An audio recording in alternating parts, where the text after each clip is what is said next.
আজরাইল আলাইহিস সালাম কয় না না না গো নবী, আপনি আপনার রূহ কবজ করতে আসি নাই, আপনার রূহ কবজের নির্দেশ এখনো আসে নাই, তবে আমি এসেছি আপনার কিছু গুণের উপর আসক্ত হয়ে, আপনার ইবাদত বন্দেগী আল্লাহর গোলামির প্রতি আসক্ত হয়ে এসেছি আপনার সাথে বন্ধুত্ব করার জন্য।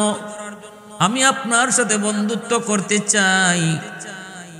পয়গম্বর কয় আমার সাথে যদি আপনি বন্ধুত্ব করতে চান তাহলে শর্ত আছে, আমার শর্ত যদি মানেন আমি আপনার সাথে বন্ধুত্ব করব। কি শর্ত? এক নম্বর শর্ত হলো মরণের কষ্ট কেমন আমার বুঝতে একটু মন চায়, আপনি আমারে একটু মরণের কষ্টটা বুঝাইবেননি, আপনি আমারে মরণের কষ্টটা একটু সচক্ষে দেখাইবেননি। তখনই আজরাইল আলাইহিস সালাম কয় এটা তো আমার হাতে না, আপনার রূহ কবজ কইরা আপনার মরণের কষ্ট সচক্ষে দেখাবো, এটা তো আমার হাতে না, আল্লাহর কাছ থেকে পারমিশন নিতে হবে। পয়গম্বর কয় তাহলে আল্লাহর কাছ থেকে একটু অনুমতি নেন। মালাকুল মউত আজরাইল আলাইহিস সালাম আল্লাহর কাছে ডাক দিয়া কয় মালিক, তোমার পয়গম্বর মরণের কষ্ট নিজের সচক্ষে দেখতে চায়, আল্লাহ অনুমতি আসেনি। আল্লাহ কয় ঠিক আছে অনুমতি দিলাম। আজরাইল আলাইহিস সালাম কয় আপনি শোন। পয়গম্বর তিনি শুইলেন, রূহ কবজ শুরু হয়ে গেল, জান কবজ শুরু হয়ে গেল। জান কবজ সমাপ্ত হলো, একটু পরে আবার রূহটা তার কাছে ফিরে দেওয়া হলো। পয়গম্বর এবার তিনি আবার উঠলেন, মরলেন, আবার জীবিত হলেন। মৃত্যুবরণ এবং হায়াত, মরণ আর হায়াত একমাত্র আল্লাহর হাতে। আল্লাহ পাক রব্বুল আলামিন যারে চান তারে মরণ দেন, যারে চান আল্লাহ জীবন দেন। এই ক্ষমতা একমাত্র কার? একমাত্র আল্লাহ। কাদির কুদরত দারি বর কামাল, কাদির কুদরত দারি বর কামাল, আনতা রব্বি আনতা হাসবি যুল জালাল, আনতা রব্বি আনতা হাসবি যুল জালাল। আল্লাহ পাকের হাতে। আল্লাযী খালাকাল মাউতা ওয়াল হায়াতা লিয়াবলুয়াকুম আইয়ুকুম আহসানু আমালা। হায়াত মউত আল্লাহ পাক সৃষ্টি করেছেন। পয়গম্বর ইদ্রিস আলাইহিস সালাম মউতের কষ্ট, মউতের যন্ত্রণা নিজের চোখে দেখার জন্য নিজে আবদার করে তিনি মউতের কোলে ঢলে পড়লেন। মালাকুল মউত রূহ কবজ করলেন, আবার আল্লাহর হুকুমে তার দেহে রূহ ফিরে দেওয়া হলো। জীবিত হওয়ার পর আল্লাহর পয়গম্বরকে মালাকুল মউত জিজ্ঞেস করে নবী গো আপনি মরণ কেমন দেখলেন? আপনি মরণ কেমন দেখলেন? পয়গম্বর ইদ্রিস তখন বলতেছে ভাই আজরাইল, একটা জীবিত পশুর চামড়া উল্টা সিলাইলে যেই পরিমাণ কষ্ট ওই পশুটা ভোগ করবে, এর চেয়ে হাজার হাজার গুণ বেশি কষ্ট, মৌতের কষ্ট আমি টের পেয়েছি। আজরাইল আলাইহিস সালাম কয় নবী গো কসম খোদার, দুনিয়ার শুরু থেকে আজ পর্যন্ত কোনো মাখলুকের রূহ কবজ আমি এত আসানের সাথে করি নাই, যতটা সহজভাবে আমি আপনার রূহ কবজ করেছি। কারণ এটা আসলি রূহ কবজ করা নয়, এটা আপনারে চাক্ষুষ দেখানো। এজন্যই আমি যত সহজ ততটা সহজ আমি আপনার ক্ষেত্রে করেছি। আল্লাহর পয়গম্বর ইদ্রিস আলাইহিস সালাম তিনি বুঝলেন মৌতের কষ্ট কত কঠিন, মৌতের যন্ত্রণা কত কঠিন। পয়গম্বর ইদ্রিস এবার মালাকুল মউতকে ডাক দেয়া কয় ভাই আজরাইল, তোমার সাথে আমার বন্ধুত্ব হবে, আর একটা শর্ত আছে। কি সেই শর্ত? ওই শর্তটা হলো আল্লাহ পাকের তৈরি জাহান্নাম আমার একটু নিজের চোখে দেখাইবানি। জাহান্নাম দেখতে মন চায়, আমাকে একটু জাহান্নাম তুমি দেখাইবানি। আল্লাহর কাছে আবদার করে, আল্লাহ আপনার পয়গম্বর ইদ্রিস জাহান্নাম নিজের চোখে দেখতে চায়। আল্লাহ কয় অনুমতি দিলাম। আজরাইল আলাইহিস সালাম পয়গম্বর ইদ্রিসকে নিয়া জাহান্নামের কিনারায় আইসা জাহান্নাম দেখাইলেন। জাহান্নাম দেখলেন, জিজ্ঞেস করলেন নবী গো কেমন দেখলেন? আল্লাহর পয়গম্বর কয়ে তো ভয়াবহ, কল্পনা করি নাই। আল্লাহ যা কইছে বাস্তবের চেয়ে হাজার হাজার কোটি গুণ বেশি আযাব আর কষ্ট। একথা আমার নবীও বলেছেন। নবীজি মেরাজে রজনীতে জাহান্নাম নিজের চোখে দেখছেন, জান্নাত নিজের চোখে দেখছেন। নবীজি আয়েশা উম্মতকে বলেছেন, উম্মতের দল শোনো, আল্লাহ পাক কোরআনে আর আমি নবীর আল্লাহ জান্নাত জাহান্নামের কথা যা শুনাইছে সব বিবরণ যদি এক জায়গায় রাখা হয়, কোরআন হাদিসের ভিতরে যত কথা জান্নাত আর জাহান্নাম নিয়ে আছে সব কথা যদি এক জায়গায় রাখা হয়, এই তুলনায় আমি নবী জান্নাতে আর জাহান্নামে যা নিজের চোখে দেখে এসেছি এর চেয়ে 99 গুণ বেশি। আল্লাহর পয়গম্বর হযরত ইদ্রিস আলাইহিস সালাম আল্লাহ পাক রব্বুল আলামিন জানালেন, পয়গম্বর আমি আল্লাহ তোমার উপরে এত খুশি, তুমি যত নেক আমল করবা আমি তোমাকে ডাবল পুরস্কার দিব। নামাজ তুমি পড়বা 2 রাকাত, সওয়াব পাইবে 4 রাকাত। দান করবে তুমি 1 টাকা, সওয়াব পাইবে 2 টাকা। রোজা রাখবে তুমি 1টা, সওয়াব দিব 2টা। যাবতীয় আমল আমি আল্লাহ তোমাকে ডাবল সওয়াব দিব। এই সুসংবাদ পাওয়া মাত্রই আল্লাহর পয়গম্বর হযরত ইদ্রিস আলাইহিস সালাম তিনি মনে মনে ভাবলেন, তাহলে আল্লাহর কাছে আমি লম্বা হায়াত চাইব, যেন জিন্দেগিতে বেশি বেশি নেক আমল নিয়া বেশি বেশি সওয়াব আল্লাহর দরবারে হাজির করতে পারি। যেহেতু আমল করব একটা, সওয়াব পাইব দ্বিগুণ, তাহলে হায়াত যত লম্বা হবে ততই আমার আমল তত বেশি হবে। আমলের লোভ বেড়ে গেল। এটা আমলের লোভ, দুনিয়ার লোভ নয়, আখিরাতের। আল্লাহ পাকের দরবারে আখিরাতের সেই সফর, আখিরাতের জীবন, যেই জীবন হলো মানুষের জীবনের সফল জীবন, আসল জীবন। ওই আসল জীবনের পুঁজি যেন বেশি হয়, এই নেশায় এই লোভে তিনি পড়ে গেলেন। এবার জিব্রাইল আমিনকে বলেন, ভাই জিব্রাইল, তাহলে তুমি আল্লাহর কাছ থেকে চায়া আমার হায়াত লম্বা করে দাও, আমার হায়াত বাড়ায় দাও, লম্বা হায়াতের একটা সুযোগ করে দাও। যেই মাত্র আল্লাহর পয়গম্বর হযরত ইদ্রিস লম্বা হায়াতের জন্য তিনি আবদার করলেন, জিব্রাইল আমিন কয়, নবী গো, এটা তো আমার সাধ্যে নয়, কার কতদিন হায়াত বাকি আছে না আছে এই বিষয়টা আমার দায়িত্ব নয়, আমার জিম্মাদারিতে নয়। যদি জানতে হয় তাহলে মালাকুল মউত আজরাইলের কাছে যাই। আপনার আর কতদিন দুনিয়াতে আপনি জীবিত আছেন এই বিষয়টা যদি কিছুটা জানে তবে আজরাইল জানবে। ভাইরা বন্ধুরা, এই বইলা মালাকুল মউত আজরাইল আলাইহিস সালাম চতুর্থ আকাশে যার হেডকোয়ার্টার, যেখানে তিনি থাকেন, ওই জায়গায় জিব্রাইল আমিন আল্লাহর পয়গম্বর হযরত ইদ্রিস আলাইহিস সালামকে নিয়ে হাজির। জিব্রাইল আমিন ডাক দিয়া কয়, ভাই আজরাইল, একটু কও না, পয়গম্বর ইদ্রিসের হায়াত কি শেষ নাকি আরো কিছুদিন আছে? একটু জানার ইচ্ছা হয়েছে। ওই অবস্থায় মালাকুল মউত আজরাইলের কাছে আল্লাহর পক্ষ থেকে নির্দেশ এসেছিল। ওনারা যাবার আগে আল্লাহর পক্ষ থেকে নির্দেশ এসেছিল, আজরাইল আমার পয়গম্বর ইদ্রিসের জান কবজ করো। তাও কোথায়? চতুর্থ আসমানে আমার পয়গম্বর ইদ্রিসের জান কবজ করো। মালাকুল মউত আজরাইল তো অবাক তো হওয়ার কথাই। কেমনে জান কবজ করব একজন মানুষটাকে দুনিয়া, আর আল্লাহ বলেছেন চতুর্থ আসমানে। কেমনে সেটা সম্ভব, কি করে সেটা হয়?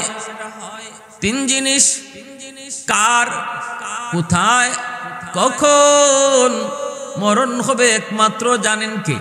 আল্লাহ। একমাত্র জানেন আল্লাহ, আর কেউ জানে না, কেউ জানে না কার মরণ কখন হবে, কোথায় হবে, জানেন শুধু একমাত্র আল্লাহ। মালাকুল মউত আজরাইল মৃত্যুর 40 দিন আগে তিনি টের পান। বিশাল বড় একটা গাছ, গাছের পাতাটা 40 দিন পর পর রং বদলে। মৃত্যুর 40 দিন আগে গাছের ওই পাতাটা মাটিতে পড়ে যায়। যেই পাতার মধ্যে মানুষটার নাম লেখা থাকবে, তার ঠিকানা লেখা থাকবে, তখনই আজরাইল আলাইহিস সালাম ওই গাছের পাতা উঠায়া তিনি জানতে পারেন তখন ওই মানুষটার হায়াত শেষ, আর মাত্র 40 দিন বাকি আছে। আজরাইল আলাইহিস সালাম 40 দিন আগে কার কখন কোথায় কিভাবে মরণ কিছুই জানেন না। আল্লাহ পাক নির্দেশ দিলেন, আজরাইল আমার পয়গম্বর ইদ্রিসের রূহ কবজ করো। চতুর্থ আসমানে মালাকুল মউত অবাক, কেমনে সেটা সম্ভব? ওই অবস্থায় জিব্রাইল আমিন যায় বলতেছেন, ভাই আজরাইল একটু কও না পয়গম্বর ইদ্রিসের আর কতদিন দুনিয়াতে জীবিত আছেন, হায়াত আর কতদিন বাকি? ইনি তো আল্লাহর কাছে লম্বা হায়াত চাইতেছেন। তখনই আজরাইল আলাইহিস সালাম অবাক নয়নে জিব্রাইল আমিনের দিকে তাকায় বলতেছেন, ভাইয়াজ জিব্রাইল একটু তাড়াতাড়ি আমাকে বলো পয়গম্বর ইদ্রিস কোথায়, এখন উনি কোথায়? কইনি আপনার অফিসের সামনেই। মালাকুল মউত আজরাইল তো অবাক, আমি তো মনে মনে ভাবতেছিলাম পয়গম্বর ইদ্রিসের রূহ কবজ করব, তাও জমিনে না আসমানে, তাও প্রথম আসমানে না চতুর্থ আসমানে, কেমনে সেটা সম্ভব? এতটুকু সময়ের ভিতরে, অথবা তিনি জমিন থেকে আসমানে আসবেন কেমনে? কিন্তু আল্লাহ পাকের কুদরত বুঝা বড় দায়। ইদ্রিস নিজেই আবদার করে চতুর্থ আকাশে পৌঁছে গেলেন। এতেই বোঝা গেল আল্লাহ পাক যার মরণ যেখানে লিখে রাখছে, ওই জায়গায় আল্লাহ পাক তারে কোনো না কোনো সুরতে, কোনো না কোনো উসিলায় এখানে আল্লাহ তারে পৌঁছাবেই। হয়তো সে নিজের ইচ্ছাই সেখানে হাজির হবে, আল্লাহ পাক রব্বুল আলামিন তারে এখানে পৌঁছাবে, এখানে হাজির করবে। সুলাইমান পয়গম্বরের জমানার এক ঘটনা। এক লোক আল্লাহ পাক রব্বুল আলামিনের পক্ষ থেকে আজরাইল আলাইহিস সালামের কাছে নির্দেশ হলো, হিন্দুস্তানে অমুক একটা লোক, তার রূহ কবজ করো। ওই অবস্থায় মালাকুল মউত আজরাইল সুলাইমান আলাইহিস সালামের কাছে দাঁড়ানো। আল্লাহর নির্দেশ, এই মুহূর্তে তুমি তারে এমন একটা লোক, এই লোকটারে হিন্দুস্তানে যান কবজ করো। আজরাইল আলাইহিস সালাম এবার তিনি যাবেন হিন্দুস্তান, যায় তার রূহটা কবজ করবেন। কিন্তু তাকায় দেখেন সুলাইমান পয়গম্বরের সামনেই লোকটা দাঁড়ায় আছে। ফেরেশতা অবাক তো হওয়ার কথাই, একটু পরেই যার রূহ কবজ করব এই লোকটা এখন মিশর, আমি কেমন করে হিন্দুস্তানে তারে যান কবজ করব? বড় বড় চোখে তার দিকে তাকালেন, অবাক হয়ে তাকালেন। আজরাইল আলাইহিস সালাম অবাক তো হলেন, এইভাবে এই লোক মিশর কেমন করে? তার তো এই মুহূর্তে থাকার কথা হিন্দুস্তান, কারণ একটু পরে তার রূহ কবজ হবে হিন্দুস্তানে। লোকটা যদি এখানে থাকে, আমি হিন্দুস্তানে তার রূহ কবজ করব কেমন করে? বড় বড় চোখে অবাক নয়নে তাকালেন। এই লোকটা ভয় পেয়ে গেল। মালাকুল মউত আজরাইলকে চিনে না, চিনার কথাও না, কিন্তু তার বড় বড় চোখে তাকানোর কারণে লোকটা ভয়ে অস্থির।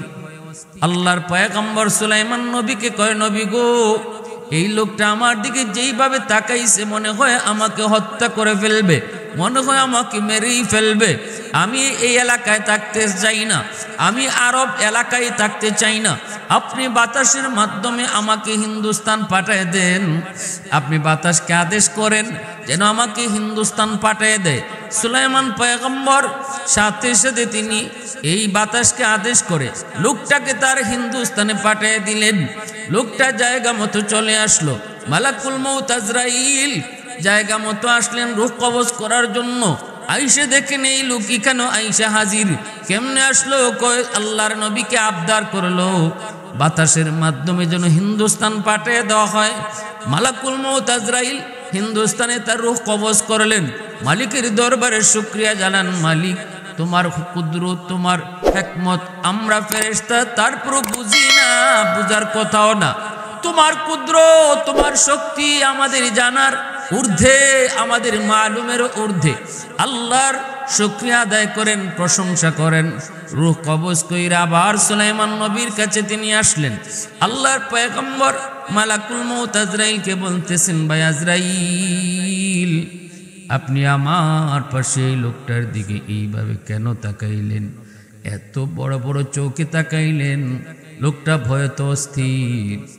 বাধ্য হয়েছি আমি তারে হিন্দুস্তান পাঠিয়ে দিতে। বাতাসের মাধ্যমে দ্রুত গতিতে তারে হিন্দুস্তান পাঠিয়ে দেওয়া হয়েছে শুধুমাত্র আপনার চাওয়ার ডরে, আপনারই তাকানোর ভয়ে। লোকটা আমাকে পাগল করে তুলেছে, আমিও তারে পাঠিয়ে দিছি। কিন্তু এবার আপনি আমাকে একটু বলেন, কেন আপনি তার দিকে এইভাবে তাকাইলেন? কেন তার দিকে এইভাবে আপনি তাকাইলেন? ফেরেশতা মালাকুল মউত আজরাইল কয়, নবী গো, এ তো অবাক এক কাণ্ড, এটা আল্লাহর কুদরতের বহিঃপ্রকাশ। এই হলো ঘটনা। আদেশ হয়েছে আমার উপর তার রূহ কবজ করব হিন্দুস্তানে। কিন্তু আমি দেখি লোকটা দাঁড়ায় আছে আপনার কাছে। এই মুহূর্তে আমি রূহ কবজ করব এই লোকটার হিন্দুস্তানে, কিন্তু আছে সে আপনার কাছে হাজার হাজার কিলোমিটার দূর। কেমনে তারে আমি রূহ কবজ করব হিন্দুস্তানে? এই কারণে আমি তার দিকে অবলোক নয়নে, অবাক নয়নে তার দিকে তাকাইছি। এই লোক এখানে কেন? এ তো এখানে তাকার কথা। এই লোক এখানে কেন? এজন্য অবাক নয়নে তাকাইছি। কিন্তু আল্লাহ পাকের কুদরত বুঝাবার দায় গো নবী, সে নিজে আপনার কাছে প্রস্তাব করলো যেন আপনি তারে হিন্দুস্তানে পাঠিয়ে দেন, আর আপনিও পাঠিয়ে দিছেন। আর এই মাত্র আমি তার রূহটা কবজ কইরা আপনার কাছে হাজির হয়েছি।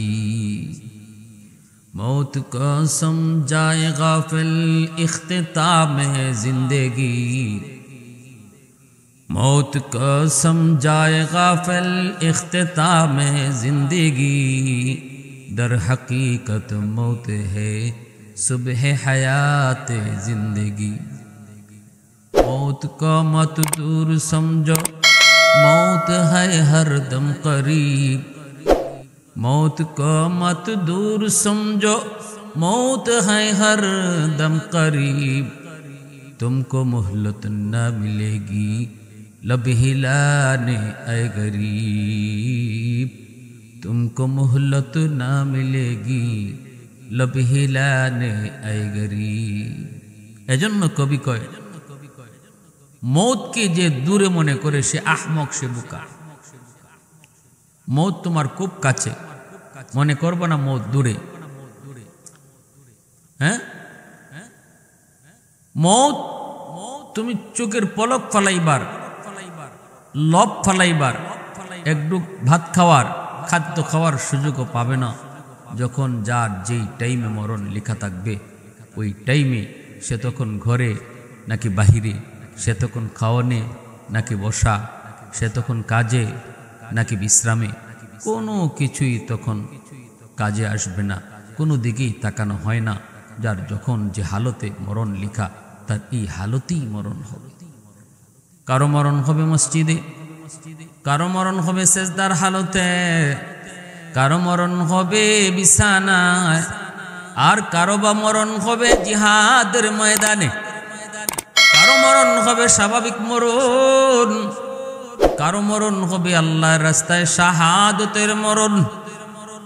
এজন্য কবিও বড় সুন্দর করে বলছে, বেমুরব্বি কায়তোয়ানদ তিফলে দানিশওয়ার সুদন, বেমুরব্বি কায়তোয়ানদ তিফলে দানিশওয়ার সুদন, कतरा इनका नबाशद बेसदफ गौहर शुदन रोजा हबायत कशीदन इंतजारे बेशुमार ताके दर जौफे सदफ बारा शवद दुर्रे अदन अफ्ता हबायत के ताये के मुश्ते पुश आज पुश्ते में शाहिदे राहुल्ला गर्दद या शहीदे रा कफन शाहिदे राहुल्ला गर्दद या शहीदे रा कफन। আল্লাহর পয়গম্বর ইদ্রিস আলাইহিস সালামের রূহ কবজ হয়ে গেল। মালাকুল মউত আজরাইল বলে, নবী গো, ওগো ভাই জিব্রাইল, আমি তো অবাক, আল্লাহর নির্দেশ চতুর্থ আকাশে আমি পয়গম্বর ইদ্রিসের রূহ কবজ করব, কিন্তু কেমনে আমি সেটা কোনোভাবেই হিসাব মিলাইতে পারছিলাম না। এখন আমার হিসাব মিলে গেছে। ইনি নিজে আল্লাহর কাছে আবদার করে আপনার মাধ্যমে আমার কাছে হাজির, রূহ কবজ হয়ে গেছে চতুর্থ আকাশে। ইকত আল্লাহ পবিত্র কোরআনুল করিমের মধ্যে তিনি হযরত ইদ্রিস আলাইহিস সালামের ব্যাপারে বলছেন, ওয়ারাফানাহু মাকানান আলিয়্যা, আমি তাকে সুউচ্চ জায়গায় অধিষ্ঠিত করেছি। এই সুউচ্চ জায়গার অধিষ্ঠিত করেছেন, এর তাফসীর লিখতে যে আল্লামা ইবনে কাসির তিনি বলছেন যে হযরত ইদ্রিস আলাইহিস সালামকে আল্লাহ চতুর্থ আকাশে রেখেছেন। আর বুখারী শরীফের হাদিসের মধ্যে এসেছে, রসুল মেরাজে যখন গেলেন চতুর্থ আকাশে হযরত ইদ্রিস আলাইহিস সালামের সাথে সাক্ষাৎ হয়েছে। কিন্তু অন্য আরেকটা রিওয়ায়াতের মধ্যে এসেছে, অন্য আরেকটা বর্ণনার মধ্যে এসেছে, যদিও বর্ণনাটা দুর্বল, কেউ কেউ বলেছেন ভিত্তিহীন, সেটা হলো পয়গম্বর ইদ্রিস আলাইহিস সালামের কাছে মালাকুল মউত আজরাইল দুনিয়াতে আসলেন, কিন্তু মানুষের সুরত ধরে ফেরেশতার পরিচয় দিলেন না। আর ইদ্রিস আলাইহিস সালাম তিনি রোজা রাখতেন, লাগাতার রোজা রাখতেন। তিনি মেহমান পেয়ে বড় খুশি। ইফতারের সময় মেহমানকে নিয়ে ইফতার করতে বসলেন, কিন্তু পয়গম্বর দেখেন মেহমান কিছুই খায় না। তিনি তো অবাক, মেহমান বলতেছে আমি খাই না, আমি খাবো না, আমার ক্ষুধা নাই। কেমনে খাবেন? কারণ তিনি তো ফেরেশতা, ফেরেশতাদের তো খানা লাগে না, ফেরেশতারা তো খানা কি জিনিস চিনেন না, ফেরেশতারা ঘুম কি জিনিস চিনেন না, ফেরেশতারা স্ত্রী কারে কয় তাও চিনেন না। আল্লাহ পাক রব্বুল আলামিন সমস্ত চাহাত থেকে তাদেরকে বিরত রেখে সৃষ্টি করেছেন এইভাবে। এজন্য ফেরেশতারা খানা খায় না, ফেরেশতারা ঘুমায় না। আজরাইল আলাইহিস সালাম মানুষের সুরত ধরে আসলেন আর বললেন, পয়গম্বর আমি আপনার বাড়িতে মেহমানদারি করব, আমি আপনার বাড়িতে মেহমান। পয়গম্বর খুশি হলেন, মেহমান পেয়ে তিনি তো খুশি, তিনি বাড়িতে মেহমানকে কদর করলেন। পরের দিন পয়গম্বর তাকে নিয়ে বের হয়েছেন, চলেন আশেপাশে আপনাকে আমার এলাকা ঘোরায় দেখাই। বের হলেন, বের হয়ে দেখতেছেন, দেখতে দেখতে একটা বাগানের ভিতরে যায় ঢুকলেন। হাতের কাছে ফল, বিভিন্ন ফলের গাছের ফল হাতের কাছে ঝুলতেছে। হযরত মালাকুল মউত আজরাইল মানুষের সুরত ধরে আসলেন। এইবার তিনি বলতেছেন, পয়গম্বর চলেন আমরা এই ফল গাছ থেকে ফল খাই।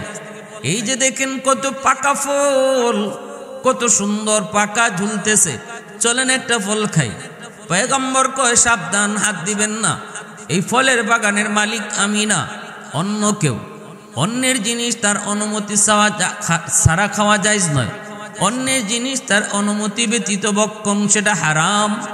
না না, এখানে হাত দিয়েন না। আবার সামনে চলতে শুরু করলেন, মাঠ ভরা ছাগল।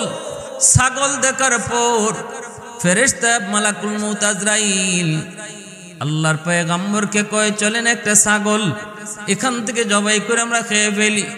পয়গম্বর কয়, আপনি তো বড় অদ্ভুত মানুষ মিয়া, আপনি তো বড় আজীব মানুষ, হালাল খাবার আপনার সামনে দিলাম খান নাই, আর এখন হারাম খাওয়ার জন্য পাগল হয়ে গেছেন। কি ব্যাপার? এই ছাগলগুলা তো আমরা মালিক না, অন্যের জিনিস খাবো কেমন করে? হারাম হারাম হারাম। আপনারে হালাল জিনিস দিলাম, আমার ঘরের খাবার খাইলেন না।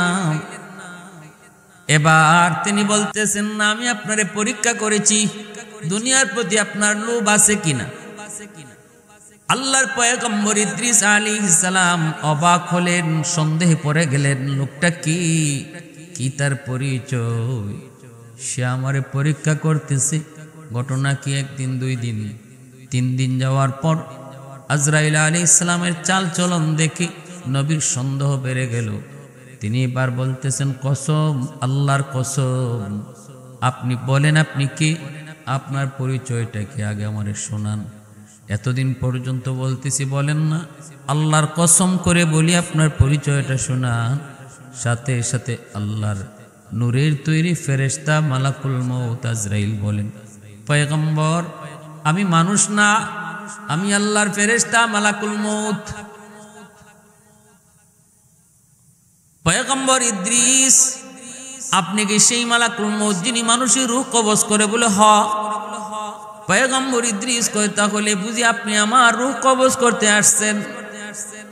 আজরাইল আলাইহিস সালাম কয়, না না না গো নবী, আপনি আপনার রূহ কবজ করতে আসি নাই, আপনার রূহ কবজের নির্দেশ এখনো আসে নাই। তবে আমি এসেছি আপনার কিছু গুণের উপর আসক্ত হয়ে, আপনার ইবাদত বন্দেগী আল্লাহর গোলামির প্রতি আসক্ত হয়ে এসেছি আপনার সাথে বন্ধুত্ব করার জন্য। আমি আপনার সাথে বন্ধুত্ব করতে চাই। পয়গম্বর কয়, আমার সাথে যদি আপনি বন্ধুত্ব করতে চান তাহলে শর্ত আছে। আমার শর্ত যদি মানেন আমি আপনার সাথে বন্ধুত্ব করব। কি শর্ত? 1 নম্বর শর্ত হলো, মরণের কষ্ট কেমন আমার বুঝতে একটু মন চায়।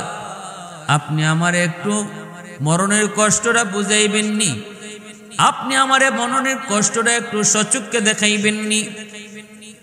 তখনই আজরাইল আলাইহিস সালাম কয়, এটা তো আমার হাতে না, আপনার রূহ কবজ কইরা আপনার মরণের কষ্ট সচক্ষে দেখাবো, এটা তো আমার হাতে না, আল্লাহর কাছ থেকে পারমিশন নিতে হবে। পয়গম্বর কয়, তাহলে আল্লাহর কাছ থেকে একটু অনুমতি নেন। মালাকুল মউত আজরাইল আলাইহিস সালাম আল্লাহর কাছে ডাক দিয়া কয়, মালিক, তোমার পয়গম্বর মরণের কষ্ট নিজের সচক্ষে দেখতে চায়, আল্লাহ অনুমতি আসেনি। আল্লাহ কয়, ঠিক আছে, অনুমতি দিলাম। আজরাইল আলাইহিস সালাম কয়, আপনি শোন। পয়গম্বর তিনি শুইলেন, রূহ কবজ শুরু হয়ে গেল, জান কবজ শুরু হয়ে গেল। জান কবজ সমাপ্ত হলো, একটু পরে আবার রূহটা তার কাছে ফিরে দেওয়া হলো। পয়গম্বর এবার তিনি আবার উঠলেন, মরলেন, আবার জীবিত হলেন। মৃত্যুবরণ এবং হায়াত, মরণ আর হায়াত একমাত্র আল্লাহর হাতে। আল্লাহ পাক রব্বুল আলামিন যারে চান তারে মরণ দেন, যারে চান আল্লাহ জীবন দেন। এই ক্ষমতা একমাত্র কার? একমাত্র আল্লাহ। কাদিরে কুদরত দারি বর কামাল, কাদিরে কুদরত দারি বর কামাল, আনতা রব্বি আনতা হাসবি যুল জালাল, আনতা রব্বি আনতা হাসবি যুল জালাল। আল্লাহ পাকের হাতে। আল্লাযী খালাকাল মাউতা ওয়াল হায়াতা লিয়াবলুয়াকুম আইয়ুকুম আহসানু আমালা। হায়াত মউত আল্লাহ পাক সৃষ্টি করেছেন। পয়গম্বর ইদ্রিস আলাইহিস সালাম মউতের কষ্ট, মউতের যন্ত্রণা নিজের চোখে দেখার জন্য নিজে আবদার করে তিনি মউতের কোলে ঢলে পড়লেন। মালাকুল মউত রূহ কবজ করলেন, আবার আল্লাহর হুকুমে তার দেহে রূহ ফিরে দেওয়া হলো। জীবিত হওয়ার পর আল্লাহর পয়গম্বরকে মালাকুল মউত জিজ্ঞেস করে, নবী গো, আপনি মরণ কেমন দেখলেন? আপনি মরণ কেমন দেখলেন? পয়গম্বর ইদ্রিস তখন বলতেছে, ভাই আজরাইল, একটা জীবিত পশুর চামড়া উল্টা সিলাইলে যেই পরিমাণ কষ্ট ওই পশুটা ভোগ করবে, এর চেয়ে হাজার হাজার গুণ বেশি কষ্ট, মৌতের কষ্ট আমি টের পেয়েছি। আজরাইল আলাইহিস সালাম কয়, নবী গো, কসম খুদার, দুনিয়ার শুরু থেকে আজ পর্যন্ত কোনো মাখলুকের রূহ কবজ আমি এত আসানের সাথে করি নাই যতটা সহজভাবে আমি আপনার রূহ কবজ করেছি। কারণ এটা আসলি রূহ কবজ করা নয়, এটা আপনারে চাক্ষুষ দেখানো। এজন্যই আমি যত সহজ ততটা সহজ আমি আপনার ক্ষেত্রে করেছি। আল্লাহর পয়গম্বর ইদ্রিস আলাইহিস সালাম তিনি বুঝলেন মৌতের কষ্ট কত কঠিন, মৌতের যন্ত্রণা কত কঠিন। পয়গম্বর ইদ্রিস এবার মালাকুল মউতকে ডাক দেয়া কয়, আজরাইল তোমার সাথে আমার বন্ধুত্ব হবে, আর একটা শর্ত আছে। কি সেই শর্ত? কয় শর্তটা হলো আল্লাহ পাকের তৈরি জাহান্নাম আমার একটু নিজের চোখে দেখাইবানি। জাহান্নাম দেখতে মন চায়, আমাকে একটু জাহান্নাম তুমি দেখাইবানি। আল্লাহর কাছে আবদার করে, আল্লাহ আপনার পয়গম্বর ইদ্রিস জাহান্নাম নিজের চোখে দেখতে চায়। আল্লাহ কয় অনুমতি দিলাম। আজরাইল আলাইহিস সালাম পয়গম্বর ইদ্রিসকে নিয়া জাহান্নামের কিনারায় আইসা জাহান্নাম দেখাইলেন। জাহান্নাম দেখলেন, জিজ্ঞেস করলেন নবী গো কেমন দেখলেন? আল্লাহর পয়গম্বর কয়ে তো ভয়াবহ, কল্পনা করি নাই। আল্লাহ যা কইছে বাস্তবের চেয়ে হাজার হাজার কোটি গুণ বেশি আযাব আর কষ্ট। একথা আমার নবীও বলেছেন। নবীজি মেরাজে রজনীতে জাহান্নাম নিজের চোখে দেখছেন, জান্নাত নিজের চোখে দেখছেন।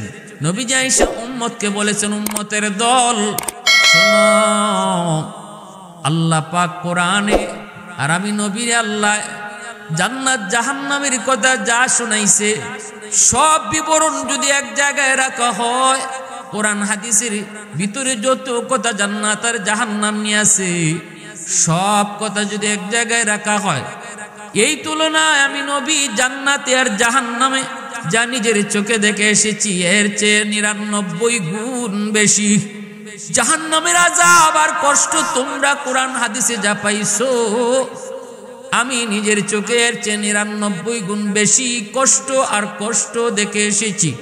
জান্নাতের সুখ শান্তি কোরআন হাদিসের ভিতরে তোমরা যা শুনেছো আর পাইছো, আমি নবী জান্নাতের সুখ শান্তি যা দেখছি এটা 99 গুণ বেশি, বাস্তবে 99 গুণ বেশি। পয়গম্বর ইদ্রিস তিনিও বলতেছে, ভাই আজরাইল যা জেনেছি এর চেয়ে বাস্তবে 1000 গুণ বেশি।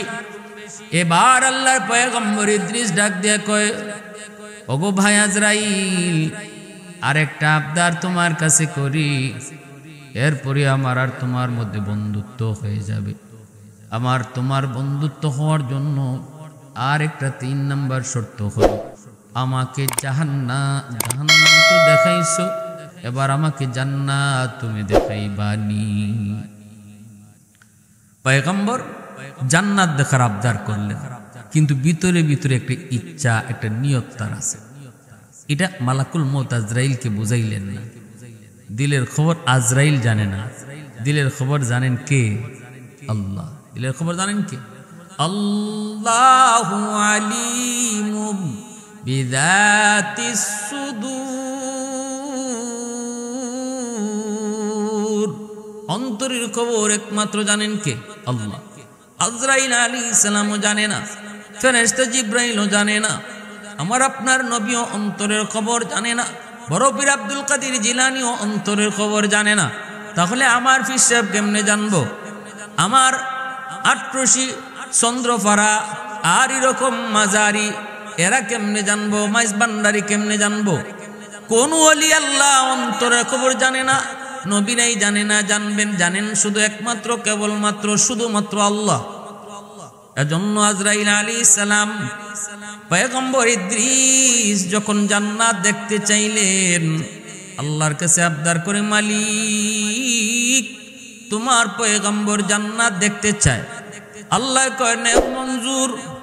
জান্নাতের পারে আসলেন, গেটের পাশে দাঁড়ালেন। মালাকুল মউত আজরাইল কয়, নবী গো জুতা খুলেন।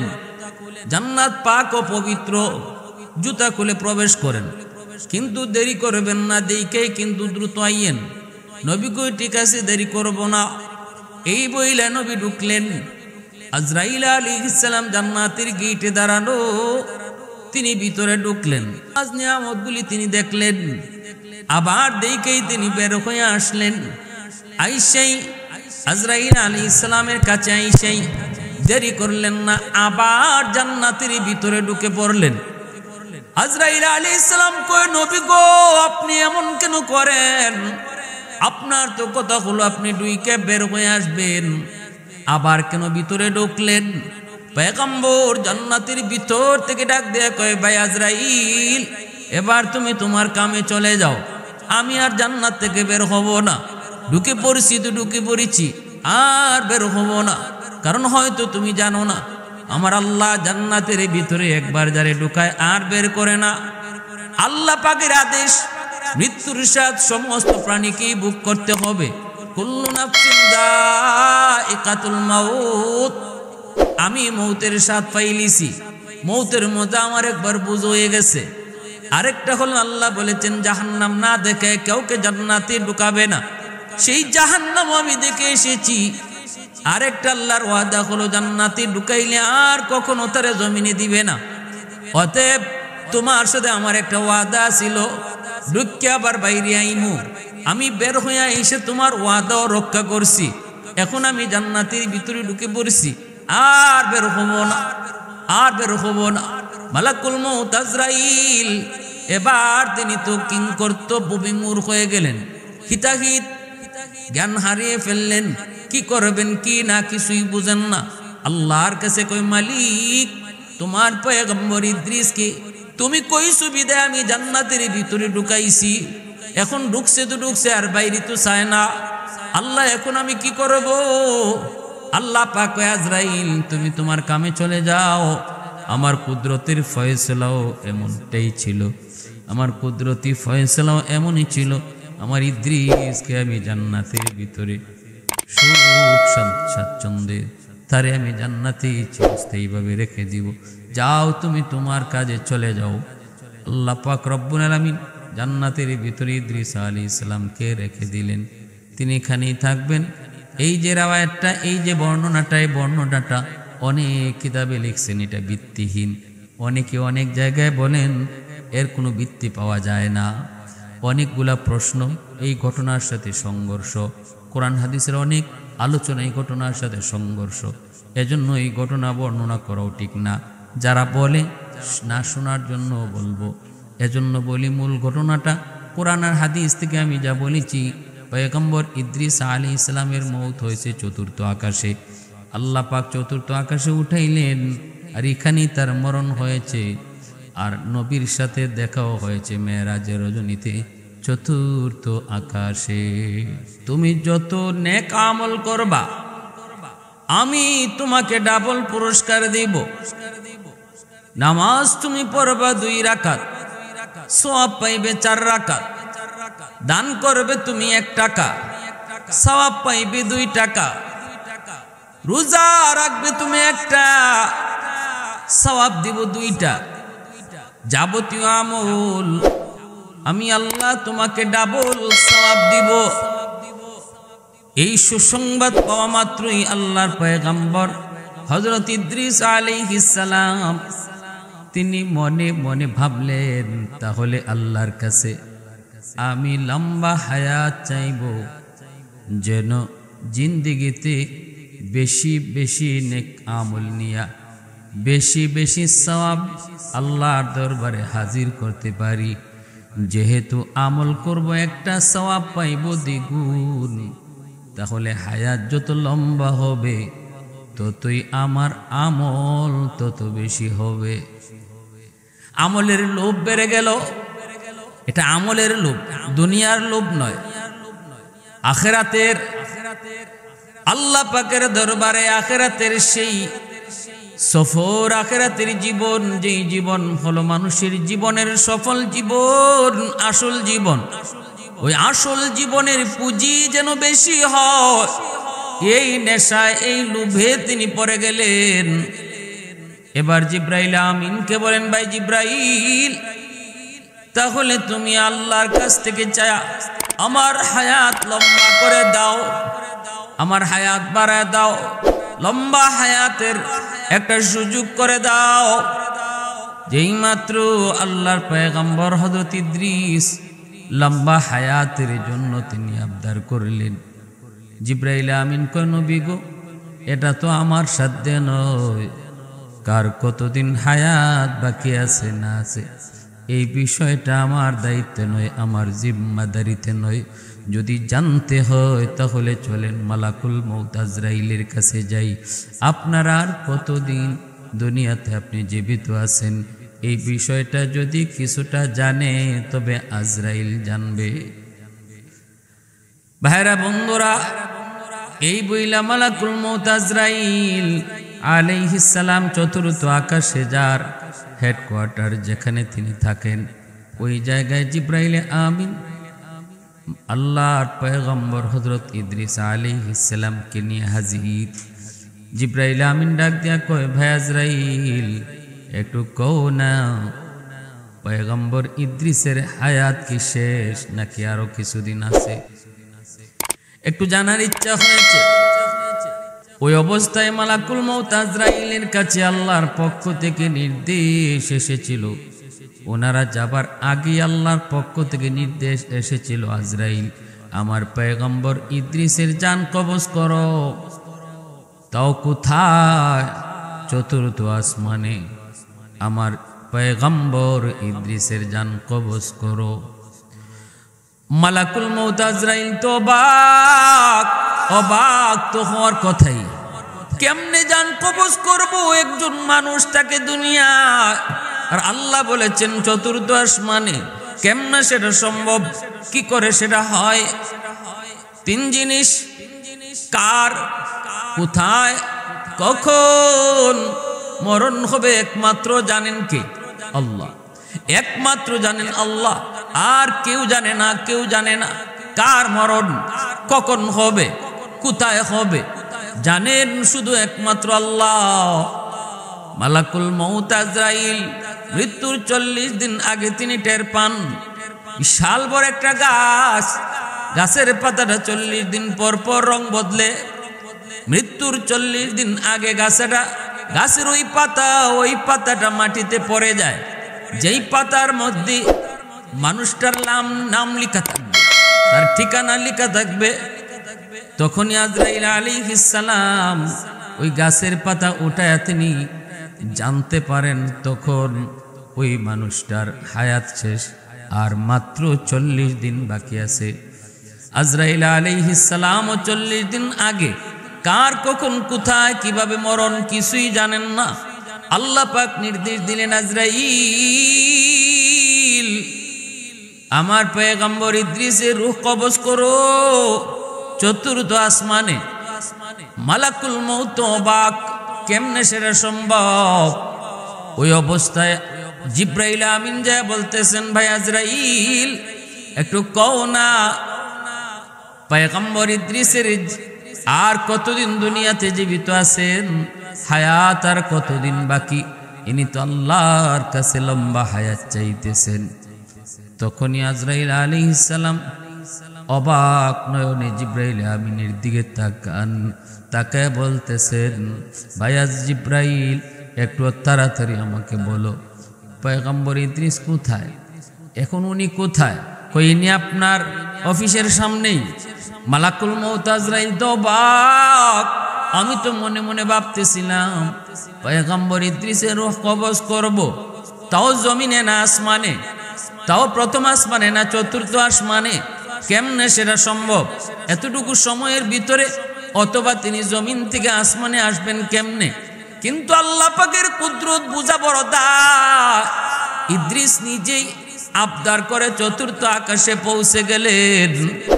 এতেই বোঝা গেল আল্লাহ পাক যার মরণ যেখানে লিখে রাখছে ওই জায়গায় আল্লাহ পাক তারে কোনো না কোনো সুরতে, কোনো না কোনো উসিলায় এখানে আল্লাহ তারে পৌঁছাবেই।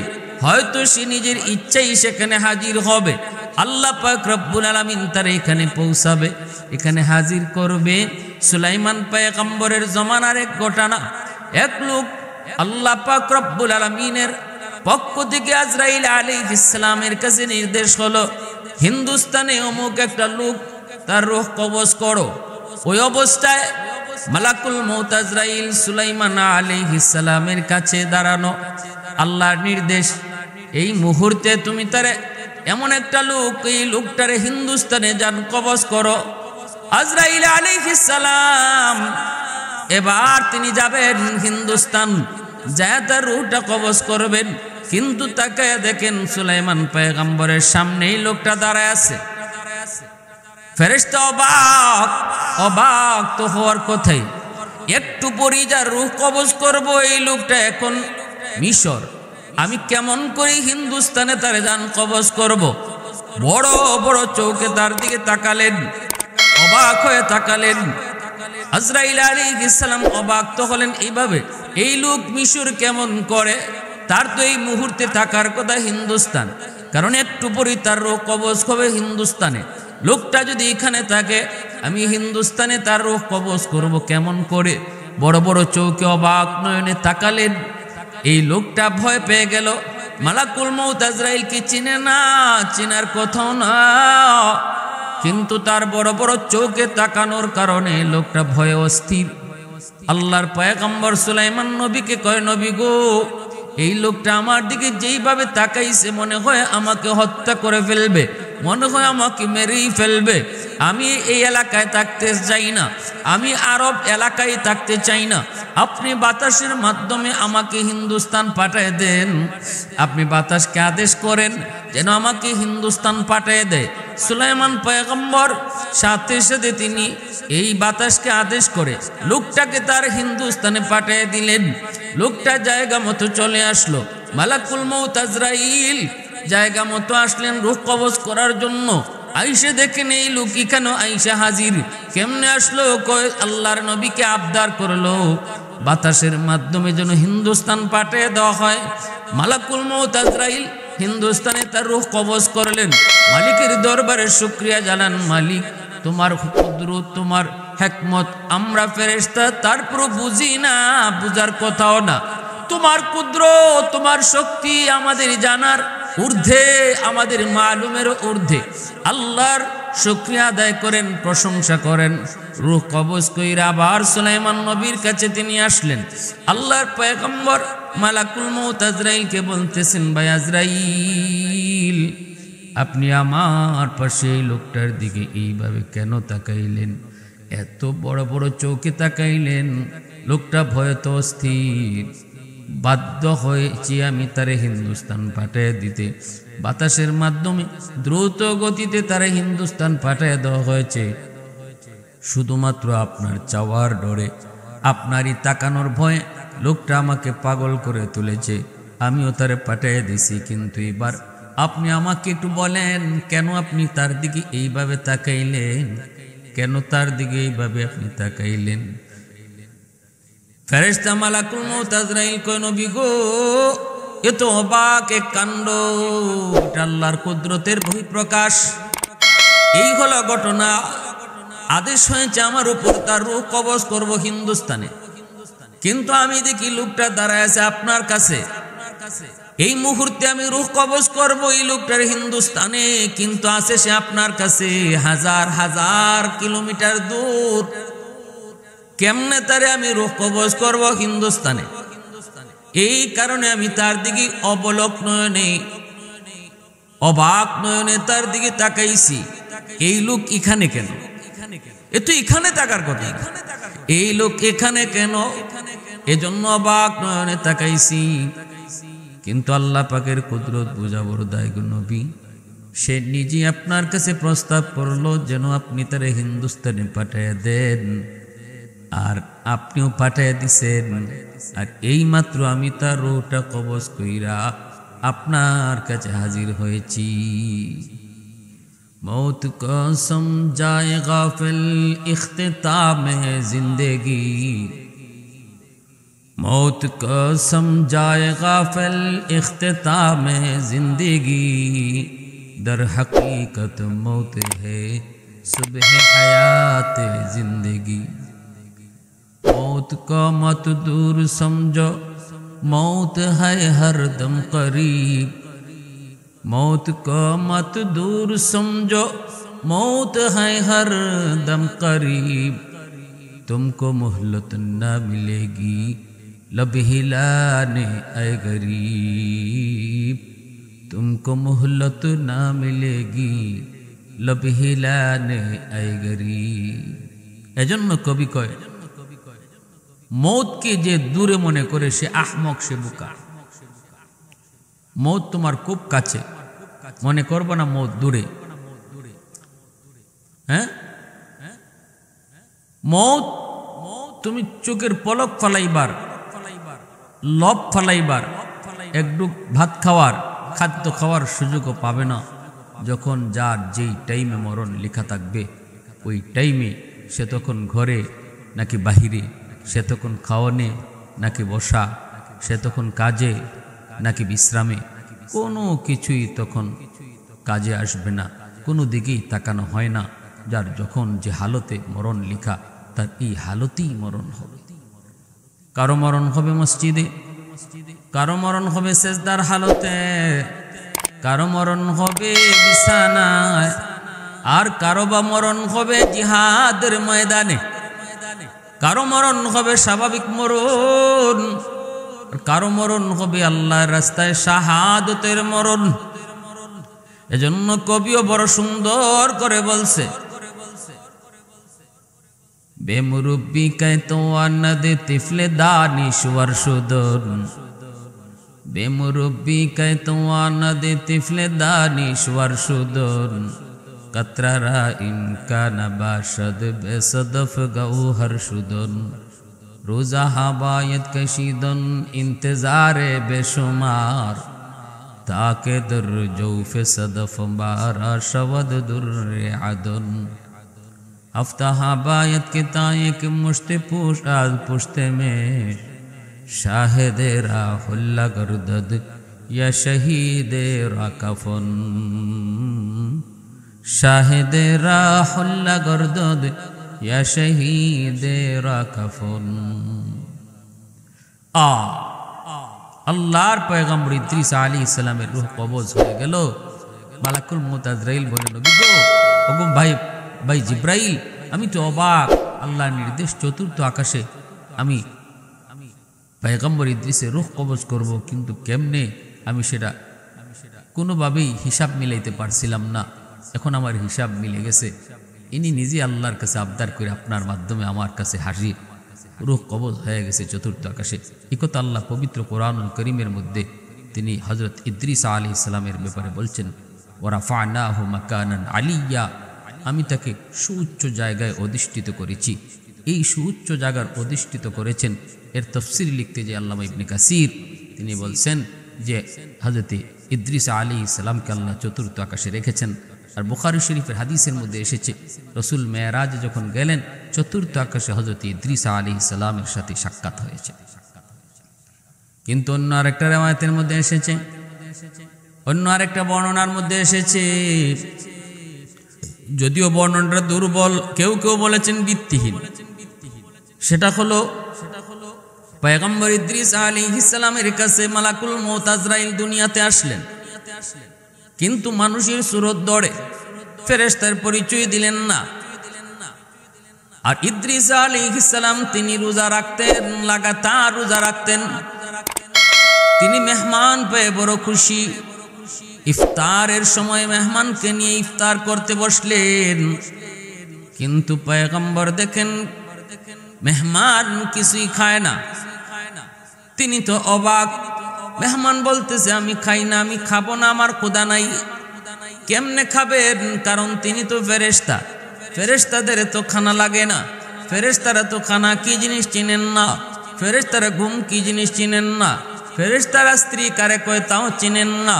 আল্লাহ পাক রব্বুল আলামিন সমস্ত চাহাত থেকে তাদেরকে বিরত রেখে সৃষ্টি করেছেন এইভাবে। এজন্য ফেরেশতারা খানা খায় না, ফেরেশতারা ঘুমায় না। আজরাইল আলাইহিস সালাম মানুষের সুরত ধরে আসলেন আর বললেন, পয়গম্বর আমি আপনার বাড়িতে মেহমানদারি করব, আমি আপনার বাড়িতে মেহমান। পয়গম্বর খুশি হলেন, মেহমান পেয়ে তিনি তো খুশি। তিনি বাড়িতে মেহমানকে কদর করলেন, পরের দিন পয়গম্বর তাকে নিয়ে বের হয়েছেন, চলেন আশেপাশে আপনাকে আমার এলাকা ঘোরায় দেখাই। বের হলেন, বের হয়ে দেখতেছেন, দেখতে দেখতে একটা বাগানের ভিতরে যায় ঢুকলেন। হাতের কাছে ফল, বিভিন্ন ফলের গাছের ফল হাতের কাছে জ্বলতেছে। হযরত মালাকুল মউত আজরাইল মানুষের সুরত ধরে আসলেন। এইবার তিনি বলতেছেন, পয়গম্বর চলেন আমরা এই ফল গাছ থেকে ফল খাই। এই যে দেখেন কত পাকা ফল, কত সুন্দর পাকা ঝুলতেছে, চলেন একটা ফল খাই। পয়গম্বর কয়, সাবধান, হাত দিবেন না, এই ফলের বাগানের মালিক আমি না, অন্য কেউ। অন্যের জিনিস তার অনুমতি ছাড়া খাওয়া জায়েজ নয়, অন্যের জিনিস তার অনুমতি ব্যতীত ভক্ষণ সেটা হারাম। না না, এখানে হাত দিয়েন না। আবার সামনে চলতে শুরু করলেন, মাঠ ভরা ছাগল।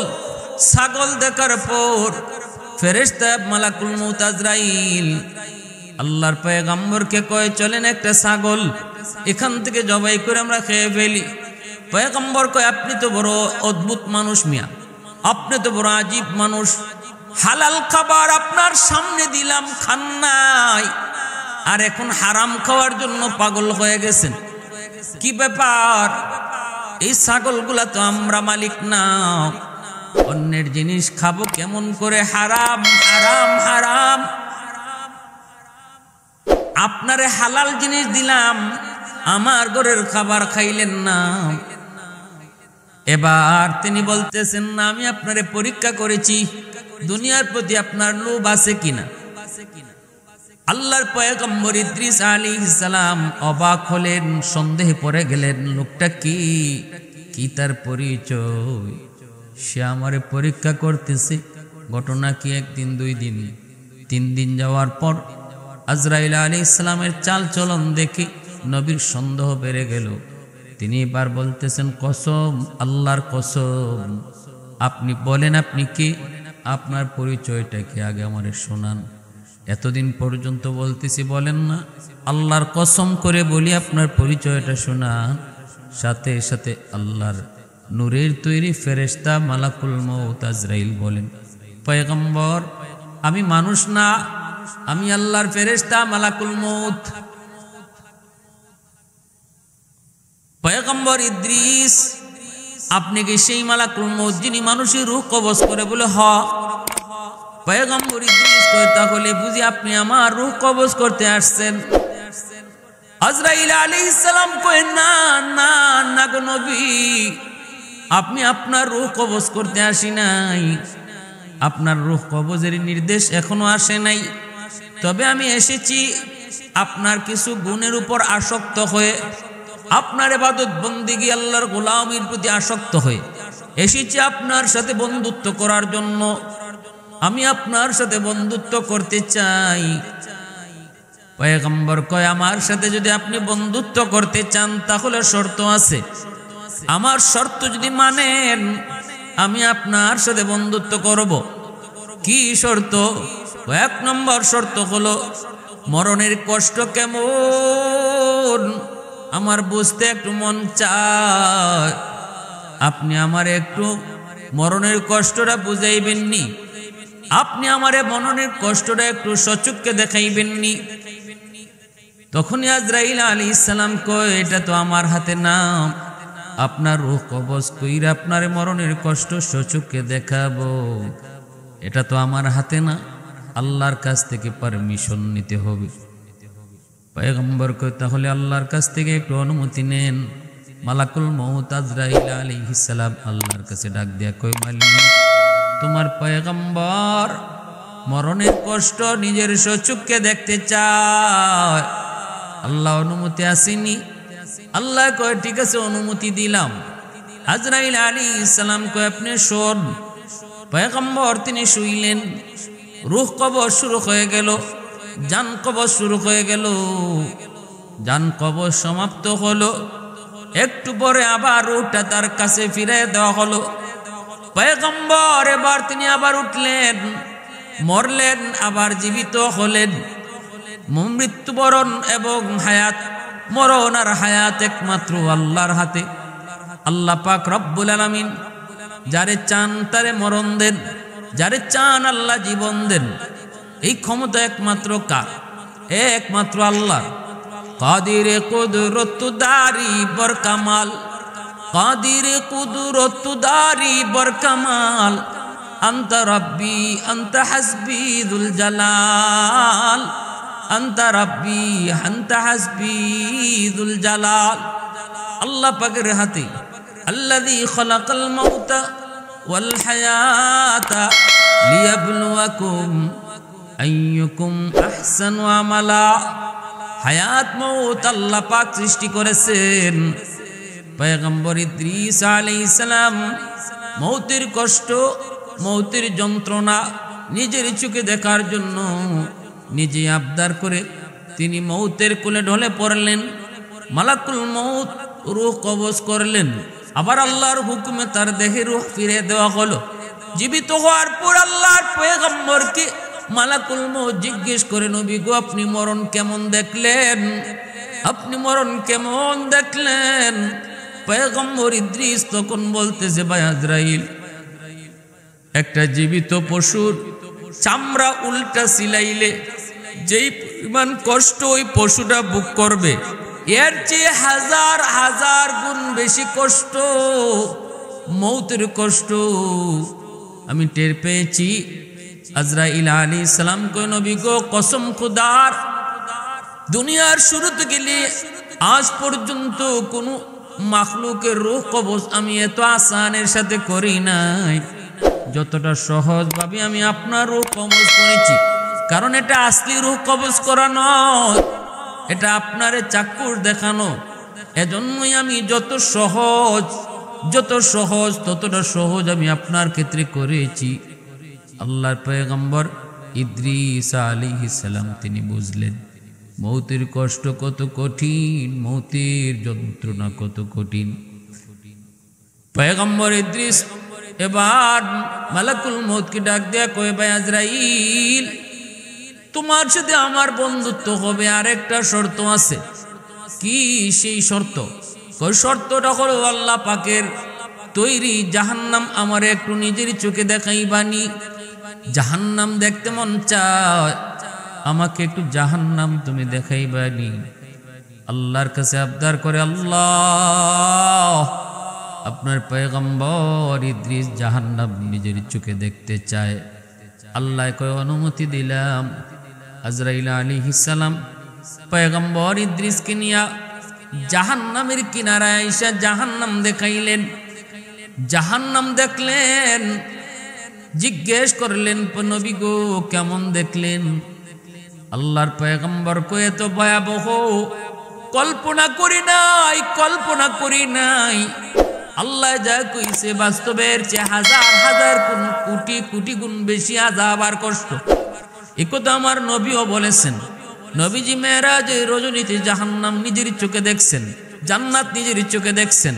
নবীজি আয়েশা উম্মতকে বলেছেন, উম্মতের দল শোনো, আল্লাহ পাক কোরআনে আর আমি নবীর আল্লাহ জান্নাত জাহান্নামের কথা যা শোনাইছে সব বিবরণ যদি এক জায়গায় রাখা হয়, কোরআন হাদিসের ভিতরে যত কথা জান্নাত আর জাহান্নাম নিয়ে আছে সব কথা যদি এক জায়গায় রাখা হয়, এই তুলনায় আমি নবী জান্নাতে আর জাহান্নামে যা নিজের চোখে দেখে এসেছি এর চেয়ে 99 গুণ বেশি জাহান্নামের আযাব আর কষ্ট তোমরা কোরআন হাদিসে যা পাইছো, আমি নিজের চোখে এর চেয়ে 99 গুণ বেশি কষ্ট দেখে এসেছি।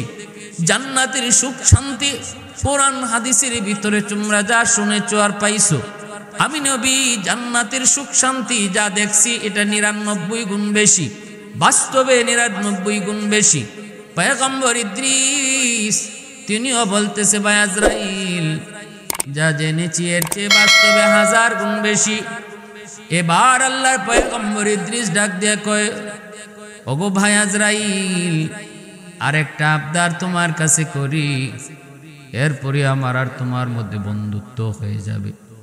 আমার তোমার বন্ধুত্ব হওয়ার জন্য আর একটা 3 নম্বর শর্ত হলো, আমাকে জাহান্নাম তো দেখাইছো, এবার আমাকে জান্নাত তুমি দেখাইবানি।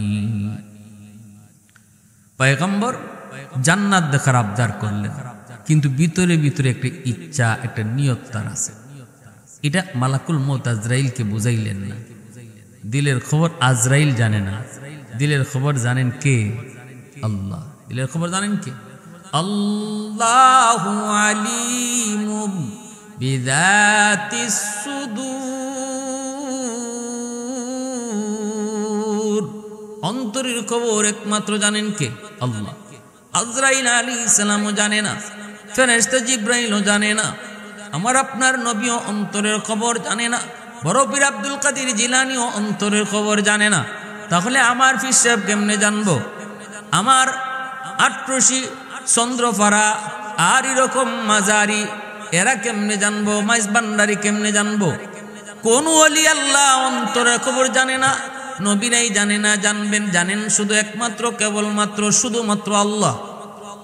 এজন্য আজরাইল আলাইহিস সালাম পয়গম্বর ইদ্রিস যখন জান্নাত দেখতে চাইলেন, আল্লাহর কাছে আবদার করে, মালিক তোমার পয়গম্বর জান্নাত দেখতে চায়।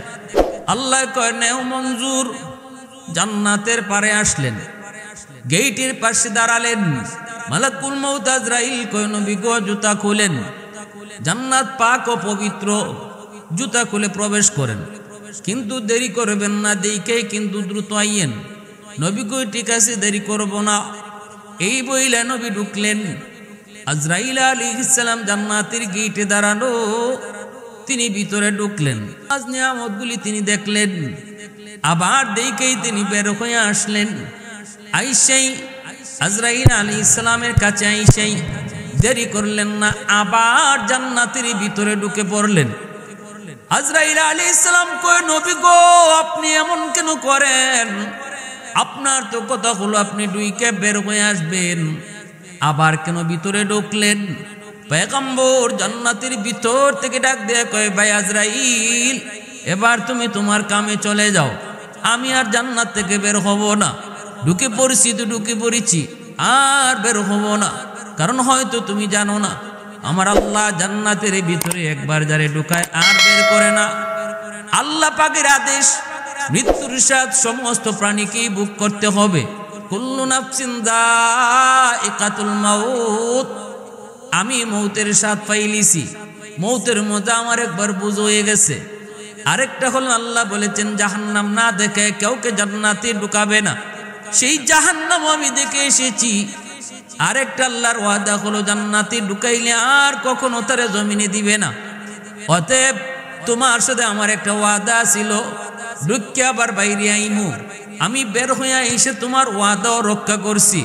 এখন আমি জান্নাতের ভিতরে ঢুকে পড়ছি, আর বের হব না, আর বের হব না। মালাকুল মউত আজরাইল এবার তিনি তো কিংকর্তব্য বিমূঢ় হয়ে গেলেন, হিতাহিত জ্ঞান হারিয়ে ফেললেন।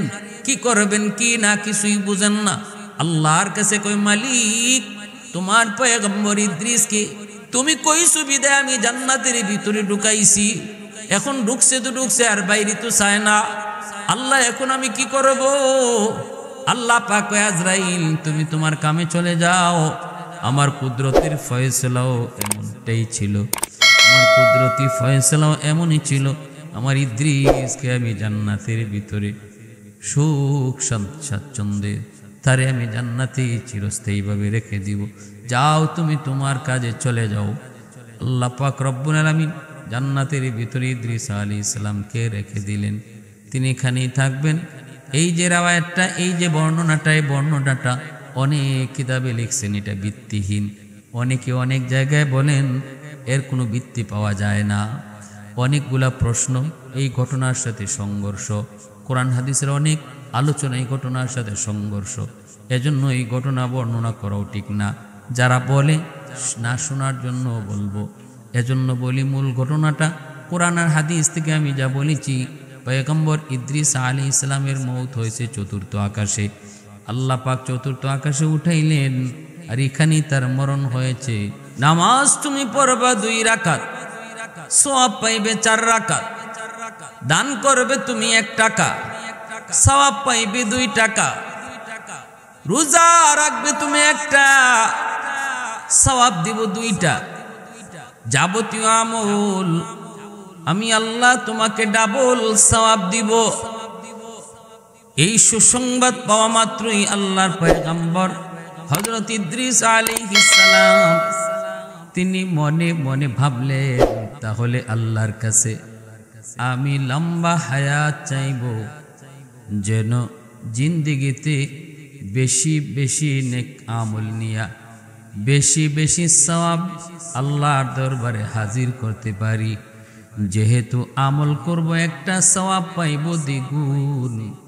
তাহলে হায়াত যত লম্বা হবে ততই আমার আমল তত বেশি হবে। আমলের লোভ বেড়ে গেল। এটা আমলের লোভ, দুনিয়ার লোভ নয়, আখিরাতের। আল্লাহ পাকের দরবারে আখিরাতের সেই সফর, আখিরাতের জীবন, যেই জীবন হলো মানুষের জীবনের সফল জীবন, আসল জীবন। ওই আসল জীবনের পুঁজি যেন বেশি হয়, এই নেশায় এই লোভে তিনি পড়ে গেলেন। এবার জিব্রাইল আমিনকে বলেন, ভাই জিব্রাইল, তাহলে তুমি আল্লাহর কাছ থেকে চায়া আমার হায়াত লম্বা করে দাও, আমার হায়াত বাড়ায় দাও, লম্বা হায়াতের একটা সুযোগ করে দাও। যেই মাত্র আল্লাহর পয়গম্বর হযরত ইদ্রিস লম্বা হায়াতের জন্য তিনি আবদার করলেন, জিব্রাইল আমিন কয়, নবী গো, এটা তো আমার সাধ্যে নয়, কার কতদিন হায়াত বাকি আছে না আছে এই বিষয়টা আমার দায়িত্বে নয়, আমার জিম্মাদারিতে নয়। যদি জানতে হয় তাহলে চলেন মালাকুল মউত আজরাইলের কাছে যাই।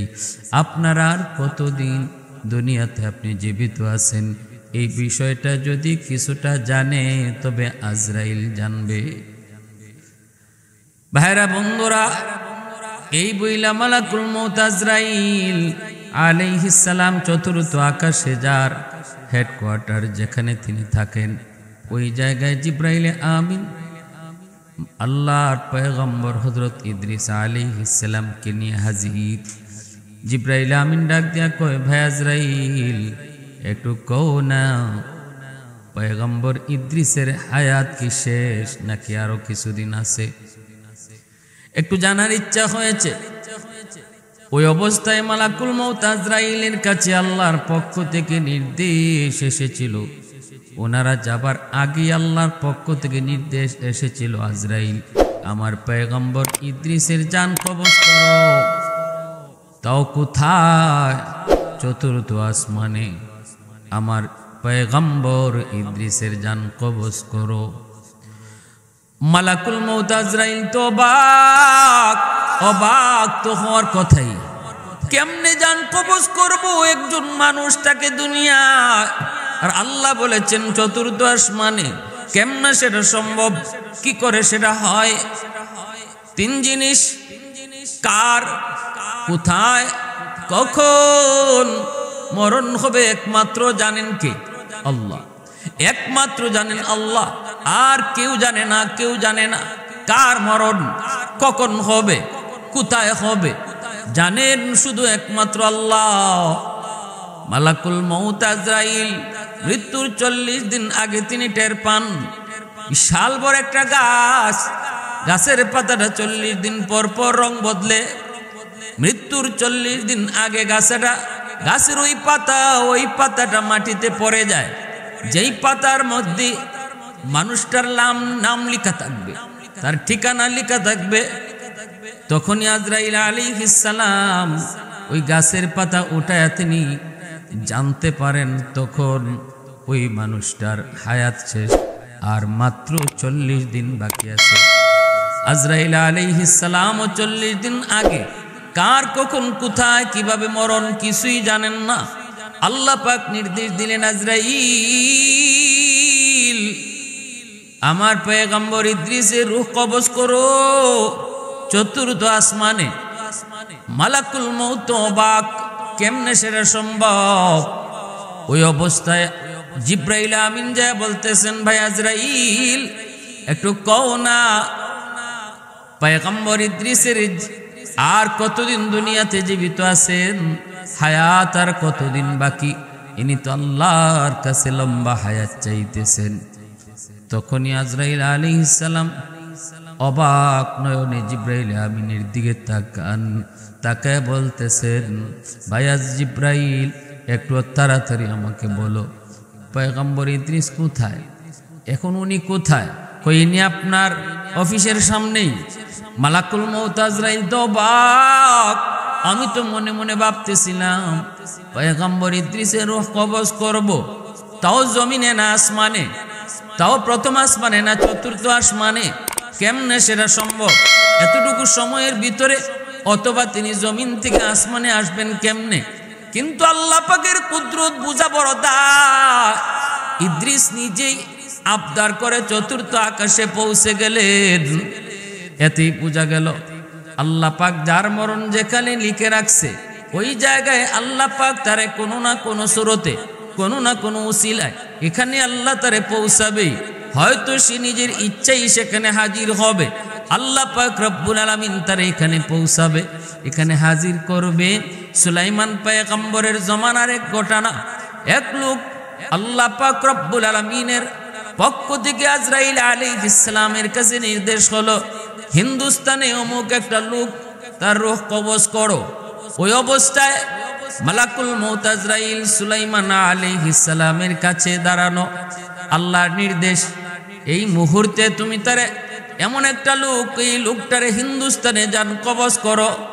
আজরাইল আলাইহিস সালাম এবার তিনি যাবেন হিন্দুস্তান, যায় তার রূহটা কবজ করবেন। কিন্তু তাকায় দেখেন সুলাইমান পয়গম্বরের সামনেই লোকটা দাঁড়ায় আছে। ফেরেশতা অবাক, অবাক তো হওয়ার কথাই। একটু পরেই যার রূহ কবজ করব এই লোকটা এখন মিশর, আমি কেমন করে হিন্দুস্তানে তারে যান কবজ করব? বড় বড় চোখে তার দিকে তাকালেন, অবাক হয়ে তাকালেন। আজরাইল আলাইহিস সালাম অবাক তো হলেন এইভাবে, এই লোক মিশর কেমন করে? তার তো এই মুহূর্তে থাকার কথা হিন্দুস্তান, কারণ একটু পরেই তার রূহ কবজ হবে হিন্দুস্তানে। লোকটা যদি এখানে থাকে, আমি হিন্দুস্তানে তার রূহ কবজ করব কেমন করে? বড় বড় চোখে অবাক নয়নে তাকালেন। এই লোকটা ভয় পেয়ে গেল। মালাকুল মউত আজরাইলকে চিনে না, চিনার কথাও না, কিন্তু তার বড় বড় চোখে তাকানোর কারণে লোকটা ভয়ে অস্থির। আল্লাহর পয়গম্বর সুলাইমান নবীকে কয়, নবী গো, এই লোকটা আমার দিকে যেইভাবে তাকাইছে মনে হয় আমাকে হত্যা করে ফেলবে, মনে হয় আমাকে মেরেই ফেলবে। আমি এই এলাকায় থাকতে চাই না, আমি আরব এলাকায় থাকতে চাই না। আপনি বাতাসের মাধ্যমে আমাকে হিন্দুস্তান পাঠিয়ে দেন। আপনি বাতাসকে আদেশ করেন যেন আমাকে হিন্দুস্তান পাঠিয়ে দেয়। সুলাইমান পয়গম্বর সাথে সাথে তিনি এই বাতাসকে আদেশ করে লোকটাকে তার হিন্দুস্তানে পাঠিয়ে দিলেন। লোকটা জায়গা মতো চলে আসলো। মালাকুল মউত আজরাইল জায়গা মতো আসলেন রূহ কবজ করার জন্য। আইসা দেখেন এই লোক কেন আইসা হাজির, কেমনে আসলো? কয় আল্লাহর নবীকে আবদার করলো বাতাসের মাধ্যমে যেন হিন্দুস্তান পাঠিয়ে দেওয়া হয়। মালাকুল মউত আজরাইল হিন্দুস্তানে তার রূহ কবজ করলেন। মালিকের দরবারে শুকরিয়া জানান, মালিক তোমার কুদরত, তোমার হিকমত আমরা ফেরেশতা তারপর বুঝি না, বুঝার কথাও না। তোমার কুদরত, তোমার শক্তি আমাদের জানার ঊর্ধ্বে, আমাদের মালুমের ঊর্ধ্বে। আল্লাহর শুকরিয়া আদায় করেন, প্রশংসা করেন। রূহ কবজ কইরা আবার সুলাইমান নবীর কাছে তিনি আসলেন। আল্লাহর পয়গম্বর মালাকুল মউত আজরাইলকে বলতেছেন, ভাই আজরাইল, আপনি আমার পাশে এই লোকটার দিকে এইভাবে কেন তাকাইলেন? এত বড় বড় চোখে তাকাইলেন। লোকটা ভয়ত অস্থির। বাধ্য হয়েছি আমি তারে হিন্দুস্তান পাঠিয়ে দিতে।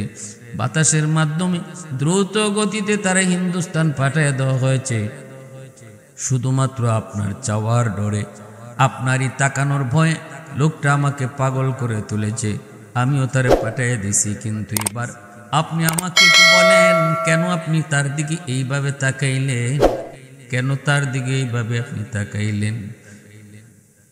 ফেরেশতা মালাকুল মউত আজরাইল কয়, নবী গো, এ তো অবাক এক কাণ্ড, এটা আল্লাহর কুদরতের বহিঃপ্রকাশ। এই হলো ঘটনা। আদেশ হয়েছে আমার উপর তার রূহ কবজ করব হিন্দুস্তানে, কিন্তু আমি দেখি লোকটা দাঁড়ায় আছে আপনার কাছে, এই মুহূর্তে আমি রূহ কবজ করব এই লোকটার হিন্দুস্তানে, কিন্তু আছে সে আপনার কাছে হাজার হাজার কিলোমিটার দূর। কেমনে তারে আমি রূহ কবজ করব হিন্দুস্তানে?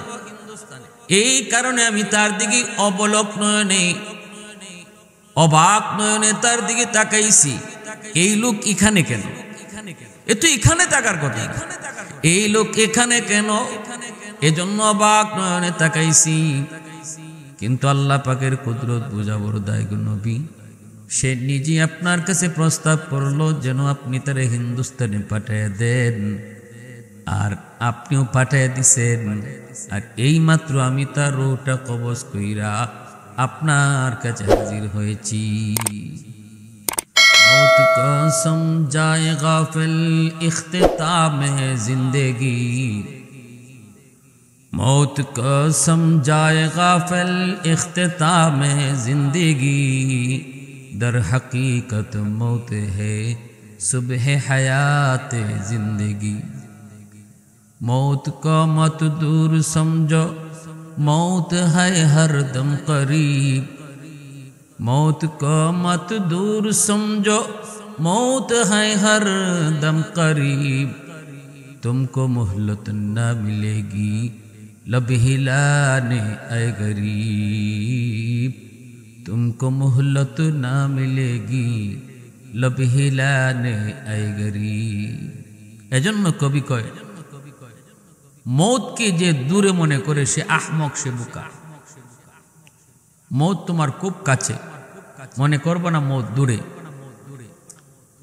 হ্যাঁ, মৌত তুমি চোখের পলক ফালাইবার, লব ফালাইবার, একটু ভাত খাওয়ার, খাদ্য খাওয়ার সুযোগও পাবে না। যখন যার যেই টাইমে মরণ লেখা থাকবে ওই টাইমে সে তখন ঘরে নাকি বাহিরে, সে তখন খাওয়ানে নাকি বসা, সে তখন কাজে নাকি বিশ্রামে, কোনো কিছুই তখন কাজে আসবে না, কোনো দিকেই তাকানো হয় না। যার যখন যে হালতে মরণ লেখা তার এই হালতেই মরণ হবে। কারো মরণ হবে মসজিদে, কারো মরণ হবে সেজদার হালতে, কারো মরণ হবে বিছানায়, আর কারো বা মরণ হবে জিহাদের ময়দানে, কারো মরণ হবে স্বাভাবিক মরণ, কারো মরণ হবে আল্লাহর রাস্তায় শাহাদতের মরণ। এজন্য কবিও বড় সুন্দর করে বলছে, বেমুরব্বি কায়তোয়ানদ তিফলে দানিশওয়ার সুদন, বেমুরব্বি কায়তোয়ানদ তিফলে দানিশওয়ার সুদন, কতরা ইনকান বাশদ বেসদফ গৌহর সুদন, रोजा हबायत कशीदन इंतजारे बेशुमार, ताके दर जौफे सदफ बारा शवद दुर्रे अदन, हफ्ता हबायत के ताये के मुश्ते पुश आज पुश्ते में, शाहिदे राहुल्ला गर्दद या शहीदे रा कफन, शाहिदे राहुल्ला गर्दद या शहीदेरा कफन। আল্লাহর পয়গম্বর ইদ্রিস আলাইহিস সালামের রূহ কবজ হয়ে গেল। মালাকুল মউত আজরাইল বলে, নবী গো, ওগো ভাই ভাই জিব্রাইল, আমি তো অবাক, আল্লাহর নির্দেশ চতুর্থ আকাশে আমি পয়গম্বর ইদ্রিসের রূহ কবজ করব, কিন্তু কেমনে আমি সেটা কোনোভাবেই হিসাব মিলাইতে পারছিলাম না। এখন আমার হিসাব মিলে গেছে। ইনি নিজে আল্লাহর কাছে আবদার করে আপনার মাধ্যমে আমার কাছে হাজির, রূহ কবজ হয়ে গেছে চতুর্থ আকাশে। একথা আল্লাহ পবিত্র কোরআনুল করিমের মধ্যে তিনি হযরত ইদ্রিস আলাইহিস সালামের ব্যাপারে বলছেন, ওয়ারাফা'নাহু মাকানান আলিয়্যা, আমি তাকে সুউচ্চ জায়গায় অধিষ্ঠিত করেছি।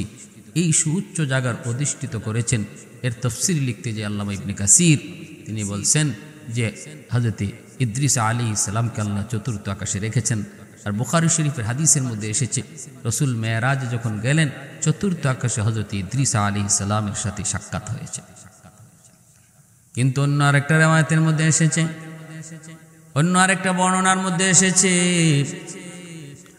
যদিও বর্ণনাটা দুর্বল, কেউ কেউ বলেছেন ভিত্তিহীন। সেটা হলো পয়গম্বর ইদ্রিস আলাইহিস সালামের কাছে মালাকুল মউত আজরাইল দুনিয়াতে আসলেন, কিন্তু মানুষের সুরত ধরে ফেরেশতার পরিচয় দিলেন না। আর ইদ্রিস আলাইহিস সালাম তিনি রোজা রাখতেন, লাগাতার রোজা রাখতেন। তিনি মেহমান পেয়ে বড় খুশি। ইফতারের সময় মেহমানকে নিয়ে ইফতার করতে বসলেন, কিন্তু পয়গম্বর দেখেন মেহমান কিছুই খায় না। তিনি তো অবাক। মেহমান বলতেছে আমি খাই না, আমি খাবো না, আমার ক্ষুধা নাই। কেমনে খাবেন? কারণ তিনি তো ফেরেশতা, ফেরেশতাদের তো খানা লাগে না, ফেরেশতারা তো খানা কি জিনিস চিনেন না, ফেরেশতারা ঘুম কি জিনিস চিনেন না, ফেরেশতারা স্ত্রী কারে কয় তাও চিনেন না। আল্লাহ পাক রব্বুল আলামিন সমস্ত চাহাত থেকে তাদেরকে বিরত রেখে সৃষ্টি করেছেন এইভাবে। এজন্য ফেরেশতারা খানা খায় না, ফেরেশতারা ঘুমায় না। আজরাইল আলাইহিস সালাম মানুষের সুরত ধরে আসলেন আর বললেন পয়গম্বর আমি আপনার বাড়িতে মেহমানদারি করব, আমি আপনার বাড়িতে মেহমান। পয়গম্বর খুশি হলেন, মেহমান পেয়ে তিনি তো খুশি। তিনি বাড়িতে মেহমানকে কদর করলেন। পরের দিন পয়গম্বর তাকে নিয়ে বের হয়েছেন, চলেন আশেপাশে আপনাকে আমার এলাকা ঘোরায় দেখাই। বের হলেন, বের হয়ে দেখতেছেন, দেখতে দেখতে একটা বাগানের ভিতরে যায় ঢুকলেন। হাতের কাছে ফল, বিভিন্ন ফলের গাছের ফল হাতের কাছে ঝুলতেছে। হযরত মালাকুল মউত আজরাইল মানুষের সুরত ধরে আসলেন। এইবার তিনি বলতেছেন পয়গম্বর চলেন আমরা এই ফল গাছ থেকে ফল খাই। এই যে দেখেন কত পাকা ফল, কত সুন্দর পাকা ঝুলতেছে, চলেন একটা ফল খাই। পয়গম্বর কয় সাবধান, হাত দিবেন না, এই ফলের বাগানের মালিক আমি না, অন্য কেউ। অন্যের জিনিস তার অনুমতি ছাড়া খাওয়া জায়েজ নয়, অন্যের জিনিস তার অনুমতি ব্যতীত ভক্ষণ সেটা হারাম। না না, এখানে হাত দিয়েন না।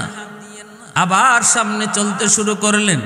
মাঠ ভরা ছাগল, ছাগল দেখার পর ফেরেশতা মালাকুল মউত আজরাইল আল্লাহর পয়গম্বরকে কয় চলেন একটা ছাগল এখান থেকে জবাই করে আমরা খেয়ে ফেলি। পয়গম্বর কয় আপনি তো বড় অদ্ভুত মানুষ মিয়া, আপনি তো বড় আজীব মানুষ। হালাল খাবার আপনার সামনে দিলাম, খান নাই, আর এখন হারাম খাওয়ার জন্য পাগল হয়ে গেছেন। কি ব্যাপার?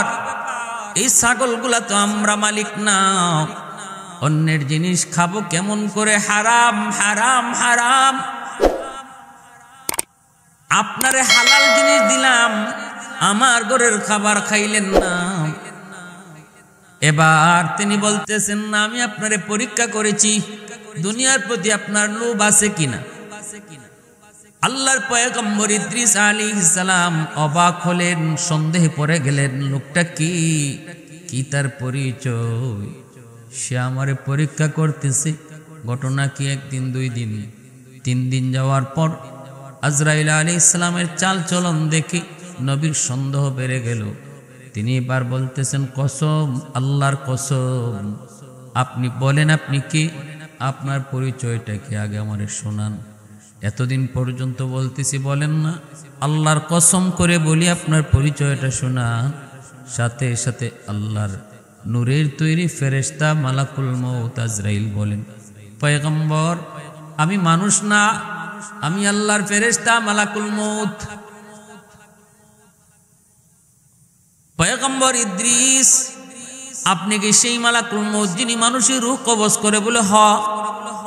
পয়গম্বর ইদ্রিস কয় তাহলে বুঝি আপনি আমার রূহ কবজ করতে আসছেন?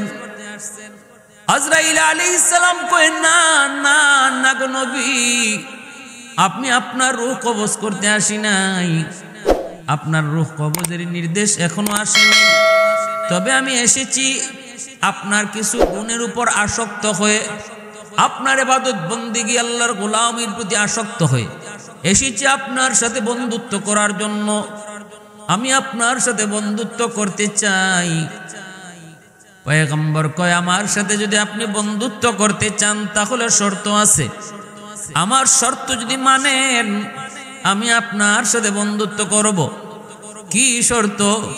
এক নম্বর শর্ত হলো মরণের কষ্ট কেমন আমার বুঝতে একটু মন চায়। আপনি আমার একটু মরণের কষ্টটা বুঝাইবেননি, আপনি আমারে মরণের কষ্টটা একটু সচক্ষে দেখাইবেননি। তখনই আজরাইল আলাইহিস সালাম কয়, এটা তো আমার হাতে না, আপনার রূহ কবজ কইরা আপনার মরণের কষ্ট সচক্ষে দেখাবো, এটা তো আমার হাতে না, আল্লাহর কাছ থেকে পারমিশন নিতে হবে। পয়গম্বর কয়, তাহলে আল্লাহর কাছ থেকে একটু অনুমতি নেন। মালাকুল মউত আজরাইল আলাইহিস সালাম আল্লাহর কাছে ডাক দিয়া কয়, মালিক, তোমার পয়গম্বর মরণের কষ্ট নিজের সচক্ষে দেখতে চায়, আল্লাহ অনুমতি আসেনি। আল্লাহ কয়, ঠিক আছে, অনুমতি দিলাম। আজরাইল আলাইহিস সালাম কয়, আপনি শোন। পয়গম্বর তিনি শুইলেন, রূহ কবজ শুরু হয়ে গেল, জান কবজ শুরু হয়ে গেল। জান কবজ সমাপ্ত হলো, একটু পরে আবার রূহটা তার কাছে ফিরে দেওয়া হলো। পয়গম্বর এবার তিনি আবার উঠলেন, মরলেন, আবার জীবিত হলেন। মৃত্যুবরণ এবং হায়াত, মরণ আর হায়াত একমাত্র আল্লাহর হাতে। আল্লাহ পাক রব্বুল আলামিন যারে চান তারে মরণ দেন, যারে চান আল্লাহ জীবন দেন। এই ক্ষমতা একমাত্র কার? একমাত্র আল্লাহ। কাদিরে কুদরতদারি বরকামাল, কাদিরে কুদরতদারি বরকামাল, আনতা রব্বি আনতা হাসবি যুল জালাল, আনতা রব্বি আনতা হাসবি যুল জালাল। আল্লাহ পাকের হাতে। আল্লাযী খালাকাল মাউতা ওয়াল হায়াতা লিয়াবলুয়াকুম আইয়ুকুম আহসানু আমালা। হায়াত মউত আল্লাহ পাক সৃষ্টি করেছেন। পয়গম্বর ইদ্রিস আলাইহিস সালাম মউতের কষ্ট, মউতের যন্ত্রণা নিজের চোখে দেখার জন্য নিজে আবদার করে তিনি মউতের কোলে ঢলে পড়লেন। মালাকুল মউত রূহ কবজ করলেন, আবার আল্লাহর হুকুমে তার দেহে রূহ ফিরে দেওয়া হলো। জীবিত হওয়ার পর আল্লাহর পয়গম্বরকে মালাকুল মউত জিজ্ঞেস করে, নবী গো, আপনি মরণ কেমন দেখলেন? আপনি মরণ কেমন দেখলেন? পয়গম্বর ইদ্রিস তখন বলতেছে, ভাই আজরাইল, একটা জীবিত পশুর চামড়া উল্টা সিলাইলে যেই পরিমাণ কষ্ট ওই পশুটা ভোগ করবে, এর চেয়ে হাজার হাজার গুণ বেশি কষ্ট, মৌতের কষ্ট আমি টের পেয়েছি। আজরাইল আলাইহিস সালাম কয়, নবী গো, কসম খুদার, দুনিয়ার শুরু থেকে আজ পর্যন্ত কোনো মাখলুকের রূহ কবজ আমি এত আসানের সাথে করি নাই, যতটা সহজভাবে আমি আপনার রূহ কবজ করেছি। কারণ এটা আসলি রূহ কবজ করা নয়, এটা আপনারে চাক্ষুষ দেখানো। এজন্যই আমি যত সহজ ততটা সহজ আমি আপনার ক্ষেত্রে করেছি।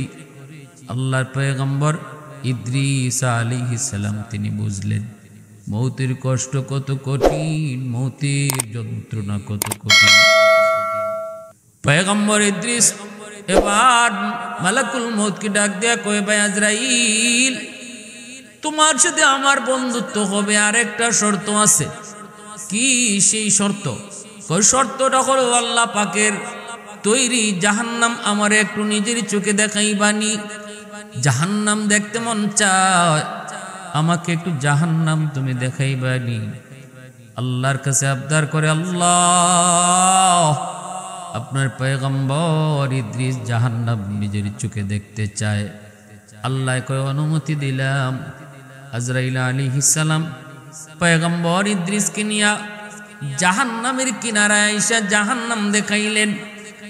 জাহান্নাম দেখলেন, জিজ্ঞেস করলেন, নবী গো, কেমন দেখলেন? আল্লাহর পয়গম্বর কয়ে, তো ভয়াবহ, কল্পনা করি নাই। আল্লাহ যা কইছে বাস্তবের চেয়ে হাজার হাজার গুণ, কোটি কোটি গুণ বেশি আযাব আর কষ্ট। একথা আমার নবীও বলেছেন। নবীজি মেরাজের রজনীতে জাহান্নাম নিজের চোখে দেখছেন, জান্নাত নিজের চোখে দেখছেন। নবীজি আয়েশা উম্মতকে বলেছেন, উম্মতের দল শোনো, আল্লাহ পাক কোরআনে আর আমি নবীরে আল্লাহ জান্নাত জাহান্নামের কথা যা শোনাইছে সব বিবরণ যদি এক জায়গায় রাখা হয়, কোরআন হাদিসের ভিতরে যত কথা জান্নাত আর জাহান্নাম নিয়ে আছে সব কথা যদি এক জায়গায় রাখা হয়, এই তুলনায় আমি নবী জান্নাতে আর জাহান্নামে যা নিজের চোখে দেখে এসেছি এর চেয়ে 99 গুণ বেশি। জাহান্নামের আযাব আর কষ্ট তোমরা কোরআন হাদিসে যা পাইছো, আমি নিজের চোখে এর চেয়ে 99 গুণ বেশি কষ্ট দেখে এসেছি। জান্নাতের সুখ শান্তি কোরআন হাদিসের ভিতরে তোমরা যা শুনেছো আর পাইছো, আমি নবী জান্নাতের সুখ শান্তি যা দেখছি এটা 99 গুণ বেশি, বাস্তবে 99 গুণ বেশি। পয়গম্বর ইদ্রিস তিনিও বলতেছে, ভাই আজরাইল যা জেনেছি এর চেয়ে বাস্তবে 1000 গুণ বেশি। এবার আল্লাহর পয়গম্বর ইদ্রিস ডাক দিয়ে কয়, ওগো ভাই আজরাইল, আরেকটা আবদার তোমার কাছে করি, এরপরে আমার আর তোমার মধ্যে বন্ধুত্ব হয়ে যাবে। আমার তোমার বন্ধুত্ব হওয়ার জন্য আর একটা 3 নম্বর শর্ত হলো, আমাকে জাহান্নাম তো দেখাইছো, এবার আমাকে জান্নাত তুমি দেখাইবানি। পয়গম্বর জান্নাত দেখার আবদার করলেন, কিন্তু ভিতরে ভিতরে একটা ইচ্ছা, একটা নিয়ত তার আছে। এটা মালাকুল মউত আজরাইলকে বুঝাইলেন না। দিলের খবর আজরাইল জানে না, দিলের খবর জানেন কে? আল্লাহ। দিলের খবর জানেন কে? আল্লাহু আলিমুম বিযাতিস সুদূর। অন্তরের খবর একমাত্র জানেন কে? আল্লাহ। আজরাইল আলাইহিস সালামও জানে না, ফেরেশতা জিবরাইলও জানে না, আমার আপনার নবীও অন্তরের খবর জানে না, বড় পীর আব্দুল কাদের জিলানীও অন্তরের খবর জানে না। তাহলে আমার পীর সাহেব কেমনে জানবো? আমার আট্রসি চন্দ্রপাড়া আর এরকম মাজারি এরা কেমনে জানবো? মাইজ ভান্ডারি কেমনে জানবো? কোন ওলি আল্লাহ অন্তরের খবর জানে না, নবীরাই জানে না। জানেন শুধু একমাত্র কেবলমাত্র শুধুমাত্র আল্লাহ।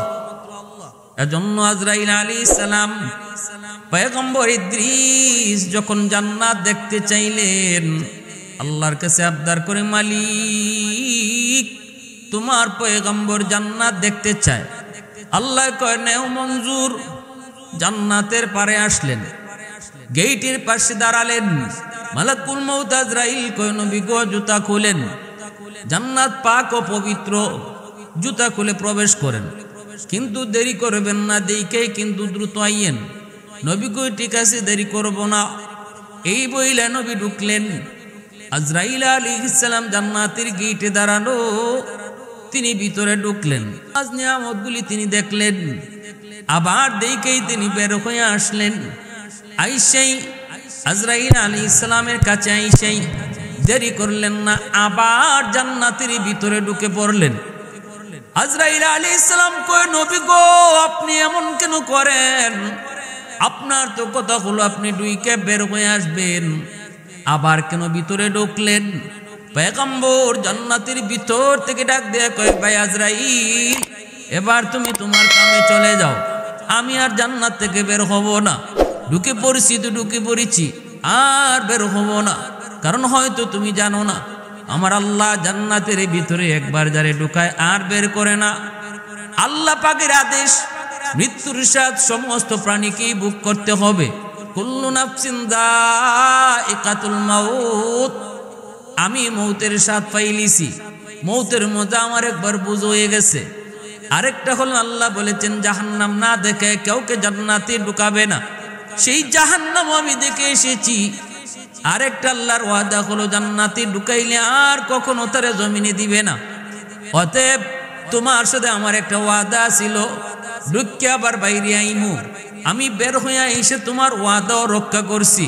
এখন আমি জান্নাতের ভিতরে ঢুকে পড়ছি, আর বের হব না, আর বের হব না। মালাকুল মউত আজরাইল এবার তিনি তো কিংকর্তব্য বিমূঢ় হয়ে গেলেন, হিতাহিত জ্ঞান হারিয়ে ফেললেন। কি করবেন কি না কিছুই বুঝেন না। আল্লাহর কাছে কই মালিক তোমার পয়গম্বর ইদ্রিসকে তুমি কই সুবিধা আমি জান্নাতের ভিতরে ঢুকাইছি, এখন ঢুকছে তো ঢুকছে আর বাইরে তো চায় না। আল্লাহ এখন আমি কি করব? আল্লাহ পাক কয় আজরাইল তুমি তোমার কামে চলে যাও। আমার কুদরতের ফয়সালাও এমনটাই ছিল, আমার কুদরতি ফয়সালাও এমনই ছিল। আমার ইদ্রিসকে আমি জান্নাতের ভিতরে সুখ স্বাচ্ছন্দ্যে তারে আমি জান্নাতে চিরস্থায়ীভাবে রেখে দিব। যাও তুমি তোমার কাজে চলে যাও। আল্লাহ পাক রব্বুল আলামিন জান্নাতের ভিতরে ইদ্রিস আলাইহিস সালামকে রেখে দিলেন, তিনি এখানেই থাকবেন। এই যে রাওয়ায়াতটা, এই যে বর্ণনাটা, এই বর্ণনাটা অনেক কিতাবে লিখছেন, এটা ভিত্তিহীন। অনেকে অনেক জায়গায় বলেন এর কোনো ভিত্তি পাওয়া যায় না। অনেকগুলা প্রশ্ন এই ঘটনার সাথে সংঘর্ষ, কোরআন হাদিসের অনেক আলোচনা এই ঘটনার সাথে সংঘর্ষ, এজন্য এই ঘটনা বর্ণনা করাও ঠিক না। যারা বলে না শোনার জন্য বলবো, এজন্য বলি মূল ঘটনাটা কোরআন আর হাদিস থেকে আমি যা বলেছি। পয়গম্বর ইদ্রিস আলাইহিস সালামের মওত হয়েছে চতুর্থ আকাশে, আল্লাহ পাক চতুর্থ আকাশে উঠাইলেন, আর এখানেই তার মরণ হয়েছে। আর নবীর সাথে দেখাও হয়েছে মেরাজের রজনীতে চতুর্থ আকাশে।